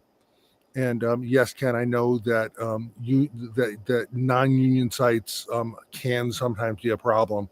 I do know that, and I wouldn't be surprised if that was a barrier in Buffalo. But still, I actually like that we're going to Grand Rapids, because it's another type of city like Buffalo.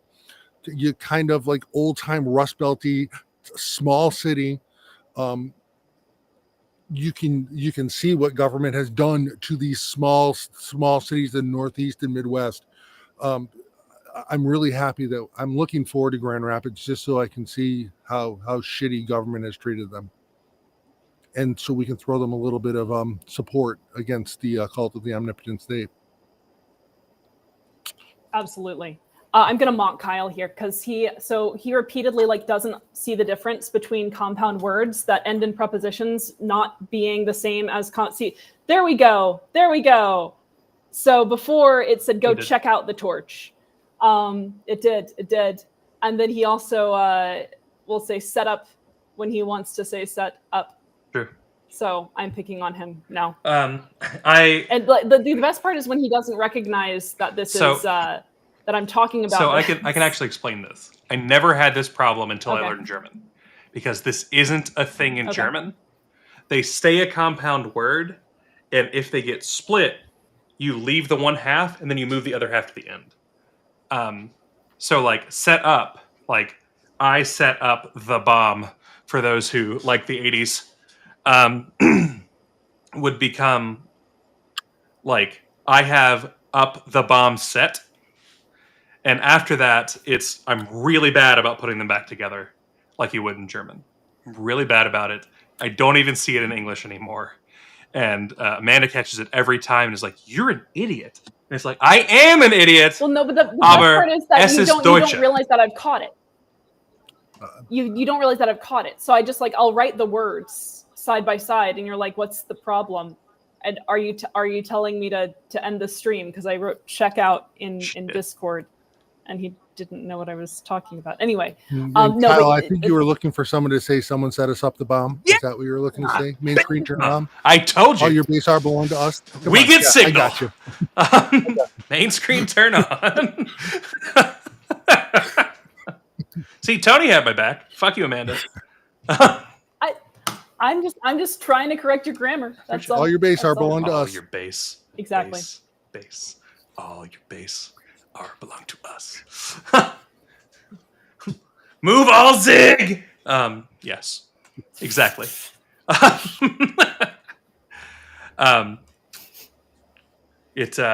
Routinely people forget that I was squeakily born in the 80s, and I will forever claim to be an 80s baby thereby. It is mostly a lie, because I only barely squeaked into the 80s, but I will pretend forever, for all time. Yeah, I only barely squeaked into the 80s too. Says the guy who was talking about a 1977 event. My sister only squeaked into the 80s, but on the other end. There's 9.5 years between us. So. Oh well.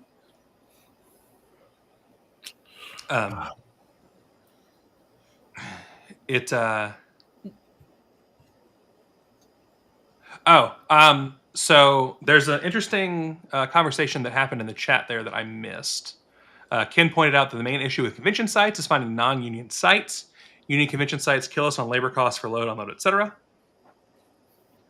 And he pointed out similarly that we need 30,000 feet of contiguous unrestricted floor space for a national convention. And Sarah asks, what's the wisdom of avoiding union labor? Labor movements are libertarian. And she's totally right on that. Labor movements are absolutely libertarian. That are empowered by the actual workers, not labor movements that are run by bureaucrats, which is local independent unions are awesome. They're great. Free association is amazing. Independent organizing, fantastic. What's not okay is, again, and I'm talking about mega unions here. I'm talking about groups like UAW, which will go in and now try to monopolize other sectors too, right? So UAW has exclusive speech rights when it comes to bargaining over public employees by dint of representing UCLA graduate students. And they do this all the time. Is auto workers and it's madness. And so what large unions are able to do, who will openly admit, by the way, that their main goal is union density. So it's not actually empowering workers anymore, which is why you see so many misaligned incentives between what unions are demanding and self-employment, the gig economy, independent labor, that sort of things, where unions actually will work and be embedded with corporations to kind of scratch one another's backs, right? And my dad, who actually worked at General Mills, not General Mills, General Motors. General Motors will talk about this all the time, how this would happen. Throw me an oat. Yes, that. Right, where they would enjoy kind of being buddy with the execs, because again, it was all back and forth between them. What mega unions want is union dues. When you have a worker-led union, it's not the same, right? It's workers fighting for workers. So when you've got things like blocking charges, which I talked about before, which again, they happen with big unions, because I've gotten called out on this. I'm not talking about small unions. Big unions are embedded enough with bureaucrats that if there is an organization whose employees want to disaffiliate from the union, they'll circulate a disaffiliation petition, and then it has to go to a vote among the employees whether they want to break that contract. What large unions can do is go to the NLRB, National Labor Relations Bureau, and say, we want you to block this vote from happening. No cause really required. And then the NLRB bureaucrats can step in and say, done, you can't have the vote, you're still with the union. That is only about union density, it's not about the work. So I do want to respond to Dave Davis, my brother from another mother, my cousin, who probably is also from a family that probably had relations with sheep because we're Welsh. So Dave says that he's waiting to see the LP, who the LP picks in 2026 before returning back to the LP. I get it, but you're wrong. The only way we can figure out who the LP is going to pick in 2026 is if we show up and do it. Because otherwise, someone else is going to do it. And they're going to get it wrong. The only way you get the thing you want is if you were there to give your voice. That's it. Yeah. May I amplify this a little bit? Oh, hell yeah. Anybody, raise your hand if you were in Reno. I watched online. Okay. What's that? Yeah, well, yeah. Then you know, yeah. And anybody who was in Reno knows. It is hard to fault anybody who got elected to the LNC and anybody who was representing us, because those were the people who showed up. The party belongs to the people who show up. People who were complaining about our presidential candidate. Where were you at the convention? The party belongs to the people who show up. I get it too. It's hard. It's hard to bring. As much as I'm speaking optimistically here about what happened in Reno, I mean, hard to fault that. It was demoralizing. It really. I was there running for chair. And that was one of the most demoralizing times of my life. It was. And then I was in DC, and it felt like we were starting to come. I could see that we were starting to come back to balance, and starting to see a little more balance in our party. But I kept showing up, and this is the only place I'm ever going to show up. I mean, I'm not going to bury the lead. Newsflash, spoiler alert. I'm sticking around. This is my party. I was here first. I'm going to fight for it. And it's not going to be taken over. We're not going to hand it over to the duopoly. We're not. We're going to keep fighting for it. And frankly, Dave, if we don't get the result we want in 2026, it'll be our fault because we didn't do well enough at getting people there. The party belongs to the people who show up. And we need to do that. And we need to, and then we're going to need to work harder. But I'll tell you what, I'm going to be there in 2028 doing the same thing, and 2030 and 2032. I plan on being there for the next 100 years. I'm not going to die. So, amazing. Yeah, I'm going to be on the. I'm on the Ted Williams plan. So they can bring my cryogenically frozen head there. If they. It's I don't know how he does it, but I want to be on the Mitch McConnell plan because that man refuses to die. He should have been dead like 48 years Mitch ago. McConnell. And he just keeps perpetuating the turtle plan. Kyle, the turtles live for like It's centuries. Yeah. It's large turtles. Okay, but that particular turtle needs to be soup. I mean, if you think about it, Strom Thurmond made it to 100 years old. Jesus. By the way, I don't love Cory Booker. He's not my favorite politician, but props to him for being a black man to break that racist bastard's record. It was so good. Mm-hmm. Yeah. Like it's. I mean, we talked about it before you're on. Like we're gonna celebrate anyone doing something that's excellent, whether we agree with them or not. Yep. That's part of the entire proposal of solidarity. When someone, whether they're with me or not, does something that's awesome, I'm gonna cheer about it, and then I'm gonna point out again that they're an asshole, and keep moving on. How old is Mitch McConnell? Like, I'm pretty sure that he was around before oats were invented, right? Oats.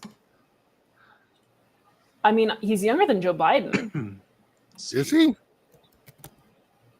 I think so. He's 83, it looks like. Biden's 82. No, he's not younger than Joe Biden. Oh, wow. Yeah. Oh, wow. I was going to say, I didn't think he was. I think I was close, but.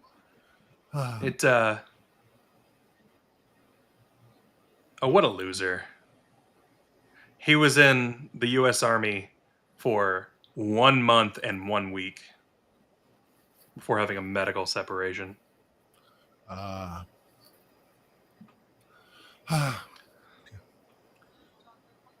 John says one of the toughest things at Reno was there was a lot of dark money getting people there that supported the MC. Yeah. And what we are trying to do at LP Alliance, one of the things we're trying to do is help get delegates to convention, delegates who've actually put in the time and who are working with the party to do great things. So yes, we are. Kyle, throw that donate link up, the LPA, because we are taking donations. I'm looking at a lot of words on a lot of. Yes, so that we can help get people to convention. I mean, thank you. I got to speak positively about my partner, Courtney Turner. She's wonderful, and she and I met on the Austin Peterson campaign back in 2016. Don't judge me. But one of the things that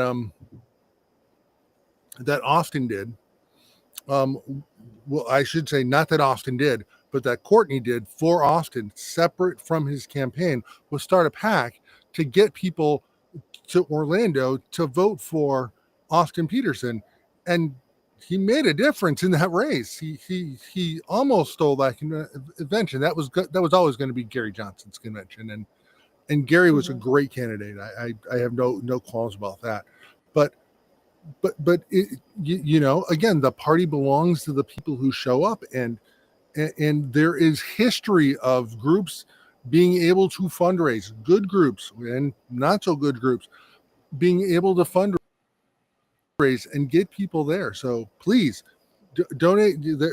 Hold on, maybe you can see my finger. Yeah, there it goes. Little crawl going there. Yeah, donate there. Help the LP Alliance get people to Grand Rapids. Yeah. And thanks, Tony. The LP Alliance is an actual 527. We're an actual super PAC.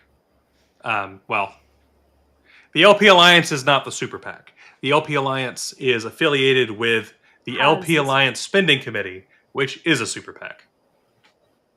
I wanted it to be called the Revolutionary Spending Committee. It was voted down. So politics makes us do confusing things. So we considered this was actually a big internal fight, so I'm spilling a little bit of tea. It was a huge internal fight. There were people who wanted LPA to be owned by the 527 and everything to be a top-down, hierarchical, traditional 527.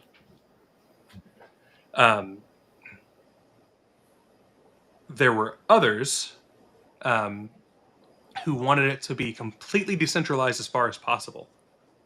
And I'm going to talk about my part in this because I was kind of in the middle here. I came from the side of thinking that I don't understand why we wouldn't want a board controlling everything, to being on the side of we don't want a board controlling everything. Which also, once again, Amanda yelling at me in the night that I'm stupid. I didn't yell at you about that. That was pure, just rhetorical persuasion. That just happened at the meeting. She threatened to kick me in the face. I turned you at the meeting in real time.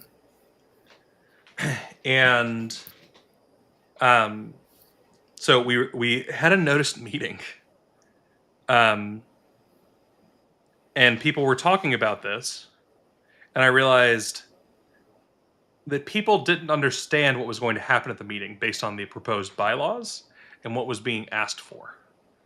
And so I called the people who clearly didn't understand what was going to happen there and was like, y'all know that this is what's been proposed and this is what they're saying, right? And it was like, no, that's not what's happening. And I was like, yes, it is.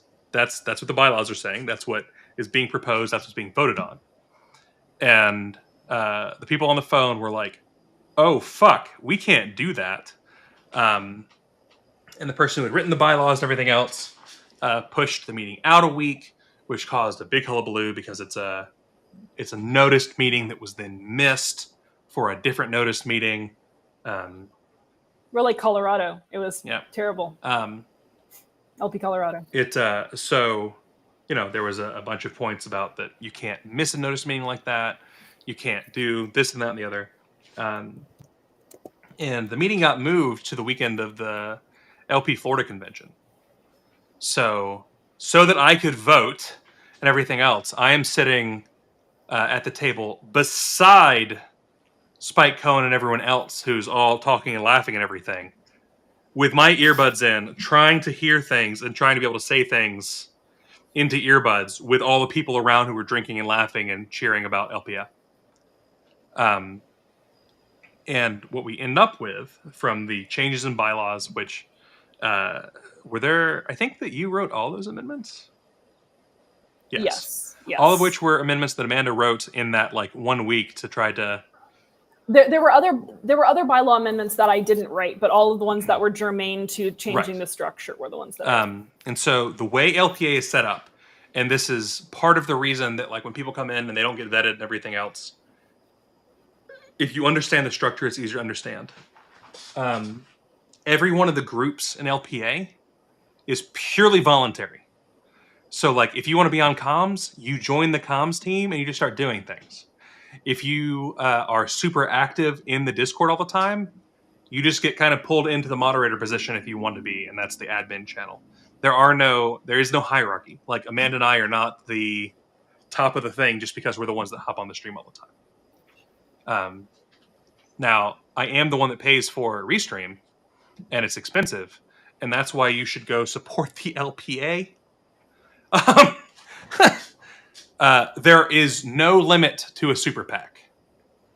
The super PAC is what will get people to the convention, assuming that the spending committee votes to do that, but that's literally the purpose of the spending committee and the purpose of the LPA.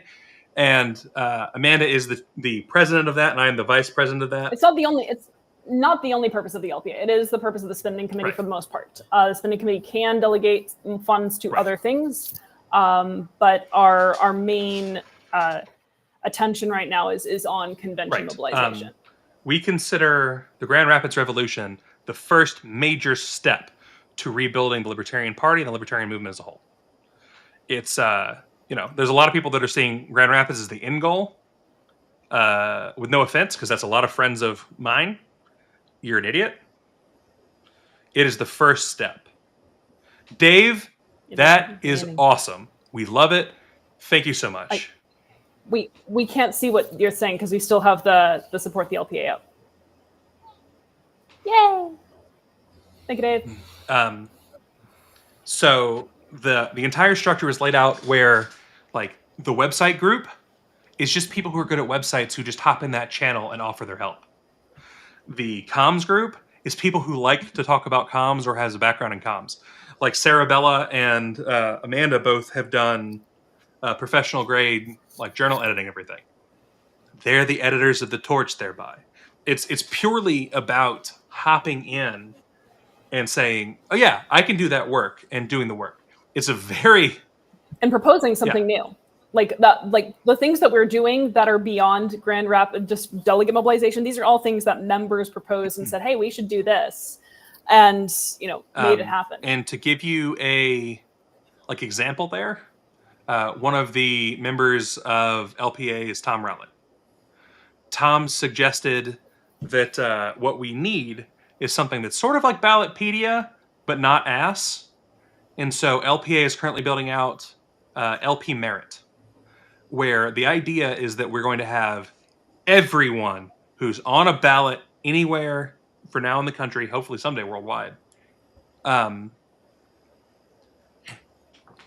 and to give them a libertarian score, to give you their positions and talk about what is and isn't libertarian. Like, that's part of what the Torch is for. Like, we have our own freaking Revolutionary Movement Journal, right? That's what the Torch is. You see Amanda trying to be like, you're not supposed to always bring up that it's revolutionary. It is. Fucking deal with it. I didn't. No, that's not why that's not why I'm making a weird face. No, I just really like the Torch. We are of the mind that the activism matters, and that the people of the party must be the activists, and the party must be doing candidacy support. If, while the structure doesn't allow activism to be directly from the party, we need some other group to do it, LPA will be there. We've been the driving force behind getting the LP re-involved with the International Alliance of Libertarian Parties. We reached out and started flogging people on the LNC, found out that this was already a thing that should have been happening, that people kind of weren't doing. And we got the information forwarded. We got in touch with the people with the IALP. We got the go-ahead from Stephen Nikela to be, literally we, in this particular case, to go be the go-betweens between the LNC and the actual IALP. And now that's what that vote was during the same day we showed the secretary election. That's why Amanda and I had to talk to them during that. The IALP is happening again with the U.S. Libertarian Party because LP Alliance is willing to step up and say, we've got to make this international. We're seeing things like the LNC has had 2 motions that have kind of died internally, and we're making a push again because we think we have the votes for it this time, to try to really push No Kings and to try to make it a libertarian movement. That's coming from LP Alliance. We are talking about the people that we want to see do more in the LP. And that's why Tony's here, because we think that he'd be great for at-large. And so we're trying to tell you about it and let you talk to Tony and see Tony and meet Tony. Our entire goal is to make sure that libertarians of all stripes get a chance to speak, have a place to go argue, have a place to yell at each other, to get all the internal strife out, so that at the end of the day, we can march together, fists in the air, and tell the government to go fuck itself. That's what the LPA is. That's why we've made the joke so many times that we are the LNC now. Because the LNC is in a place that's in like great turmoil, right? Like everyone's seen it. It's very split. They don't know what's going on. The money is bad and everything. And so if they can't help lead a movement right now, fine. We'll do it until the LNC is fixed again. And when the LNC is fixed again so that we don't have to lead the party directly thereby, we'll go back to trying to lead the movement internationally. And by we, all of us. Well, and the members should be leading the party, right? So, I mean, again, LNC is coordinating. LNC is again, the hub. But LPA is also designed to be a type of hub for the liberty movement. And what is, I think, sometimes difficult to get across is that, there's no brick and mortar LP Alliance. So, holy shit. I'll take that every day. I don't know if that's the real libertarian party. I mean, it doesn't matter. It's in video now. It's not a real libertarian party. It's clearly labeled. That's true. But yeah, the LPA is nothing but its members. And, the ideas between us, the dynamics between us, the effort between us, that's what LPA is. It's not like this thing that exists outside the membership. That we are LPA.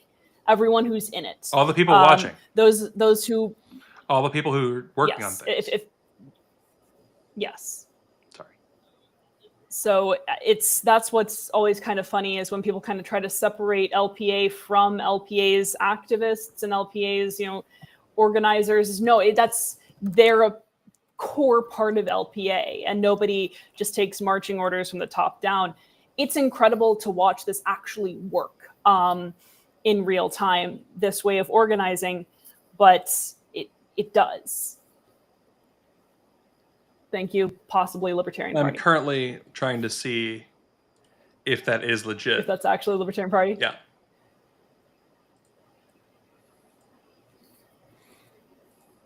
I don't. Well, let me actually check it. I'll bet I could if I was logged in as us, but I can't log in as us. Possibly, but we're doing a stream right now. No, it's not true. So, yeah. This is pre-recorded. She's lying. Huh. This is actually AI generated. No, it's not. Exactly. Yeah, we're just all avatars. My skin would be far more perfect than this in AI. Absolutely. I just want to go back to something you guys said. Thank you for taking up the mantle of the IALP. That's always been something that I have always thought was important.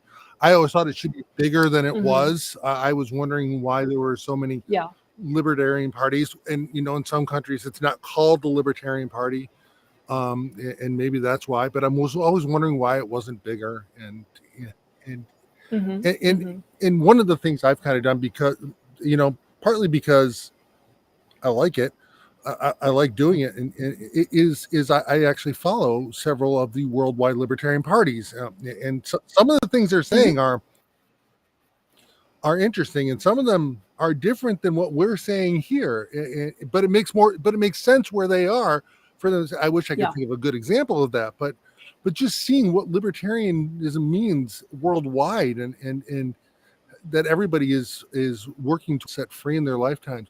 A little bit of a quick fun story is one thing I did during the pandemic, when I was vice chair in New York.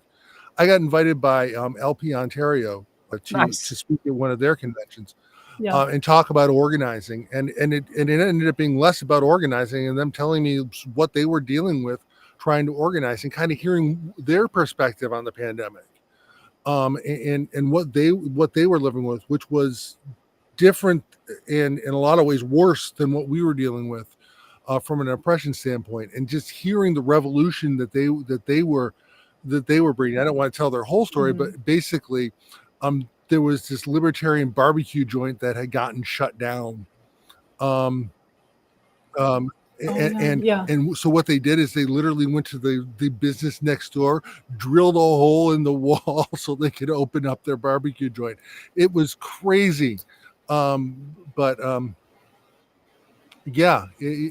really thank you for doing that. It's something that I personally appreciate. Yeah, it absolutely.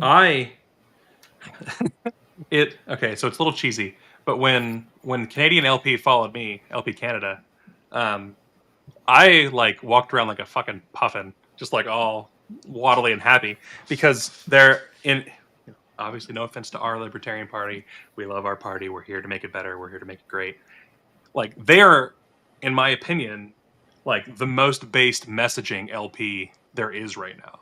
They're just consistently every time you see a Canadian politician saying anything authoritarian or anything else, they're just fuck you. And it's so good. I love it. It's just an incredible thing to see.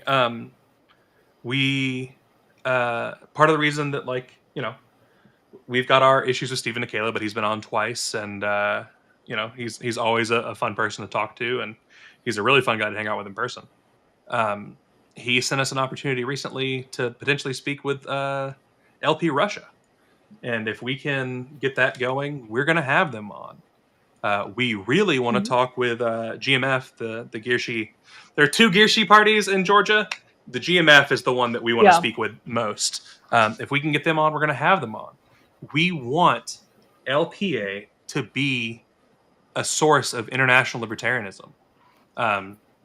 And some of those things, like if we can get people on, we will do it, even if it's scary for them, even if it's scary for us. If there's a libertarian party in China that wants to come on, we'll host you. There is one. There's like at least underground in Venezuela. Come on. I was specific. Nice. I really want to talk with them. Yeah, man. Absolutely. And legitimately, come hop an LPA. Like, by giving money, you can help the spending committee doing things. You can help shape what we want to do. You can suggest projects. We're not... This is why, like, we get accused of being just the Mises Caucus again. And like we've told people, we don't even hate the Mises Caucus. We're not anti-Mises. We're anti-Metox.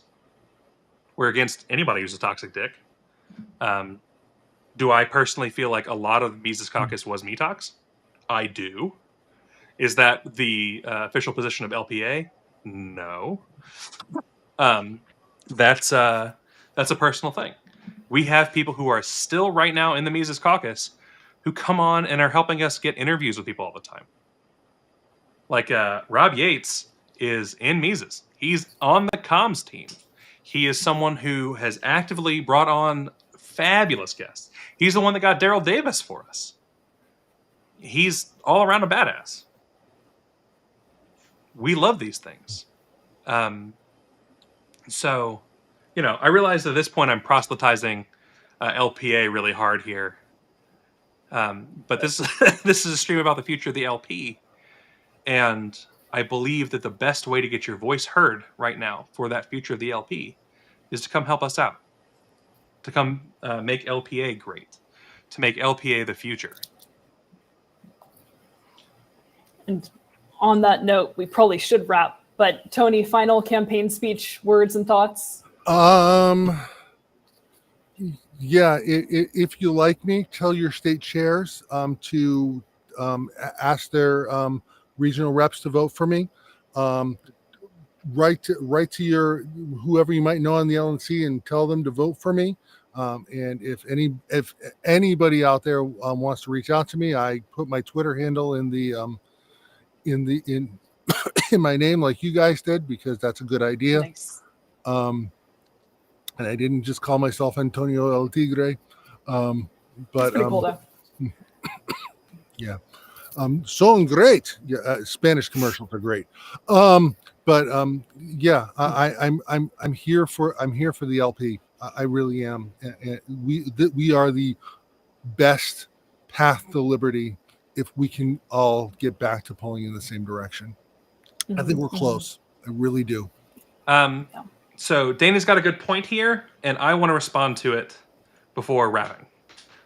Dana's pointing out that she's one of the many, many povertarians out there. Dana's been an LPA for months. Dana has done work with LPA. Dana was boots on the ground in Michigan. Dana fought for a spot on the Michigan board and is on the Michigan board. That is donating to LPA. LPA is this group of people. And so being there and getting things done is worth just as much as money. And I say that as someone who didn't think that for a long time. I thought for a very long time that as an engineer, my best chance to help the LP was to donate money and stay out of the way, because who wants to hear an engineer's opinions on politics? At this point, after having seen how many of you are crazy enough to watch this shit, apparently a lot of people do. And apparently a lot of people, when I say that, giving myself too much credit here, because we all know who you're here for.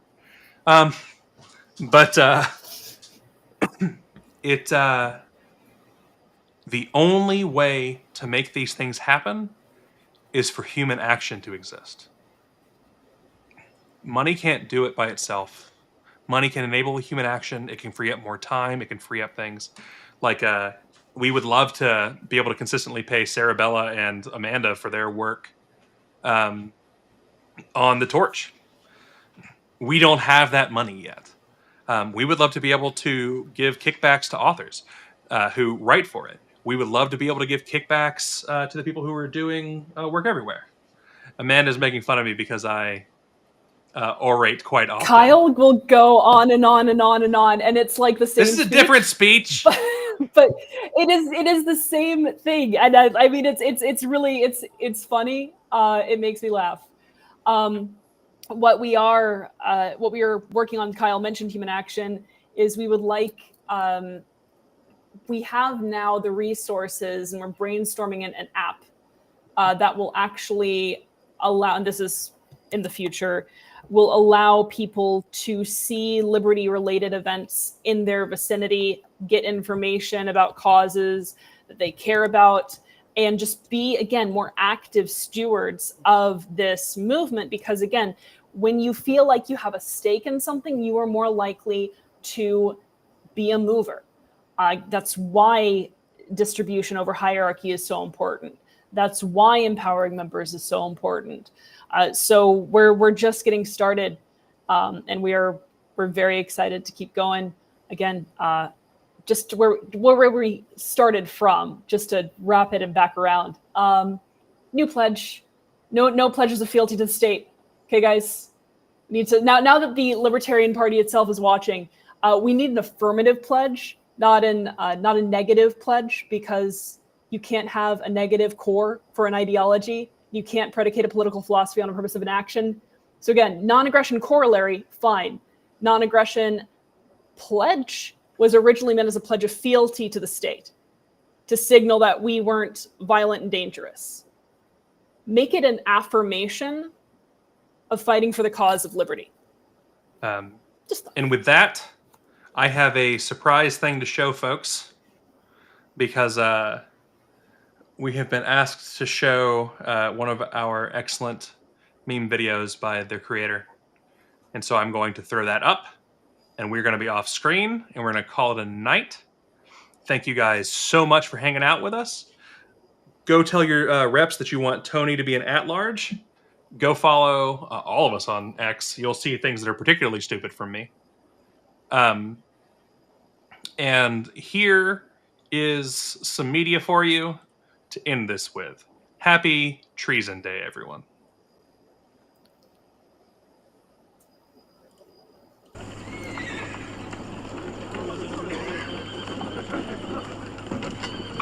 Sommet de venir à la cour afin de répondre des crimes de votre banneret Grégor Clegane, dit La Montagne.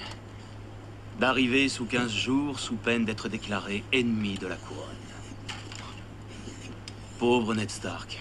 Un homme courageux, mais aucun discernement.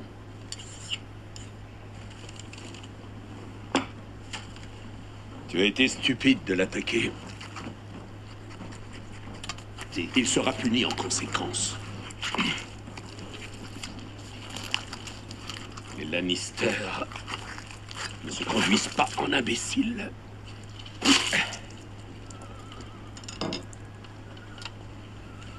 Tu vas dire une parole intelligente? Vas-y, dis une parole intelligente. Catelyn Stark a capturé mon frère. Savez-vous quel est le dernier ordre que m'a donné le roi fou? Pourquoi est-il encore en vie? Tyrion? Ned Stark. Un de nos hommes est intervenu. Il lui a planté sa lance dans la jambe avant que je n'ai pu le tuer. Pourquoi est-il encore en vie? Ça n'aurait pas été loyal. Loyal. Tu passes trop de temps à t'inquiéter de ce que les autres pensent de toi.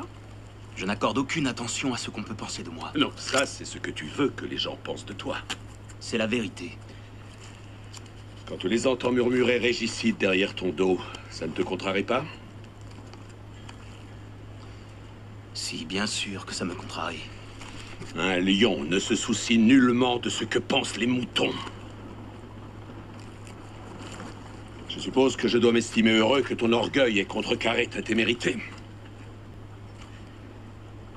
Je te donne la moitié de nos forces, 30 000 hommes. Et nous les amènerons là où Catelyn Stark a passé son enfance pour lui rappeler que les Lannister paient toujours leur tête. J'ignorais que tu attachais ton importance à la vie de mon frère. C'est un Lannister. Peut-être le plus insignifiant des Lannister, mais c'est l'un des nôtres. Et plus longtemps il restera prisonnier, moins notre nom inspirera le respect. Ainsi, le lion se soucie quand même de l'opinion des moutons. Non, ce n'est pas une opinion, c'est un fait. Si une autre maison peut s'emparer de l'un des nôtres et le maintenir captif en toute impunité, nous ne sommes plus une maison qu'il faut craindre. Ta mère est morte. Dans peu de temps, je serai mort. Et toi aussi. Et ton frère. Et ta sœur, ainsi que tous ses enfants. Nous serons tous morts. Tous en train de pourrir 6 pieds sous terre. C'est le nom de la famille qui demeure. C'est tout ce qui demeure. Pas ta petite gloire personnelle, ni ton honneur, mais la famille. Tu comprends ?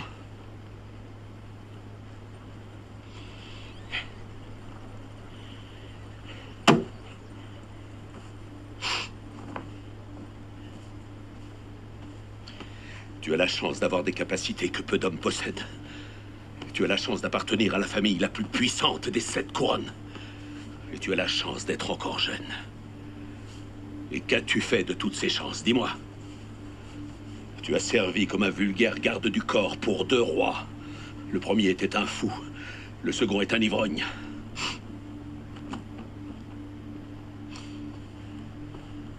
L'avenir de toute notre famille va se déterminer dans les quelques mois qui viennent. Nous pouvons fonder une dynastie qui durera 1 millier d'années. Ou nous pouvons sombrer dans le néant, comme la famille Targaryen. J'ai besoin que tu deviennes l'homme que tu as toujours été destiné à être. Pas l'année prochaine, pas demain non plus. Maintenant.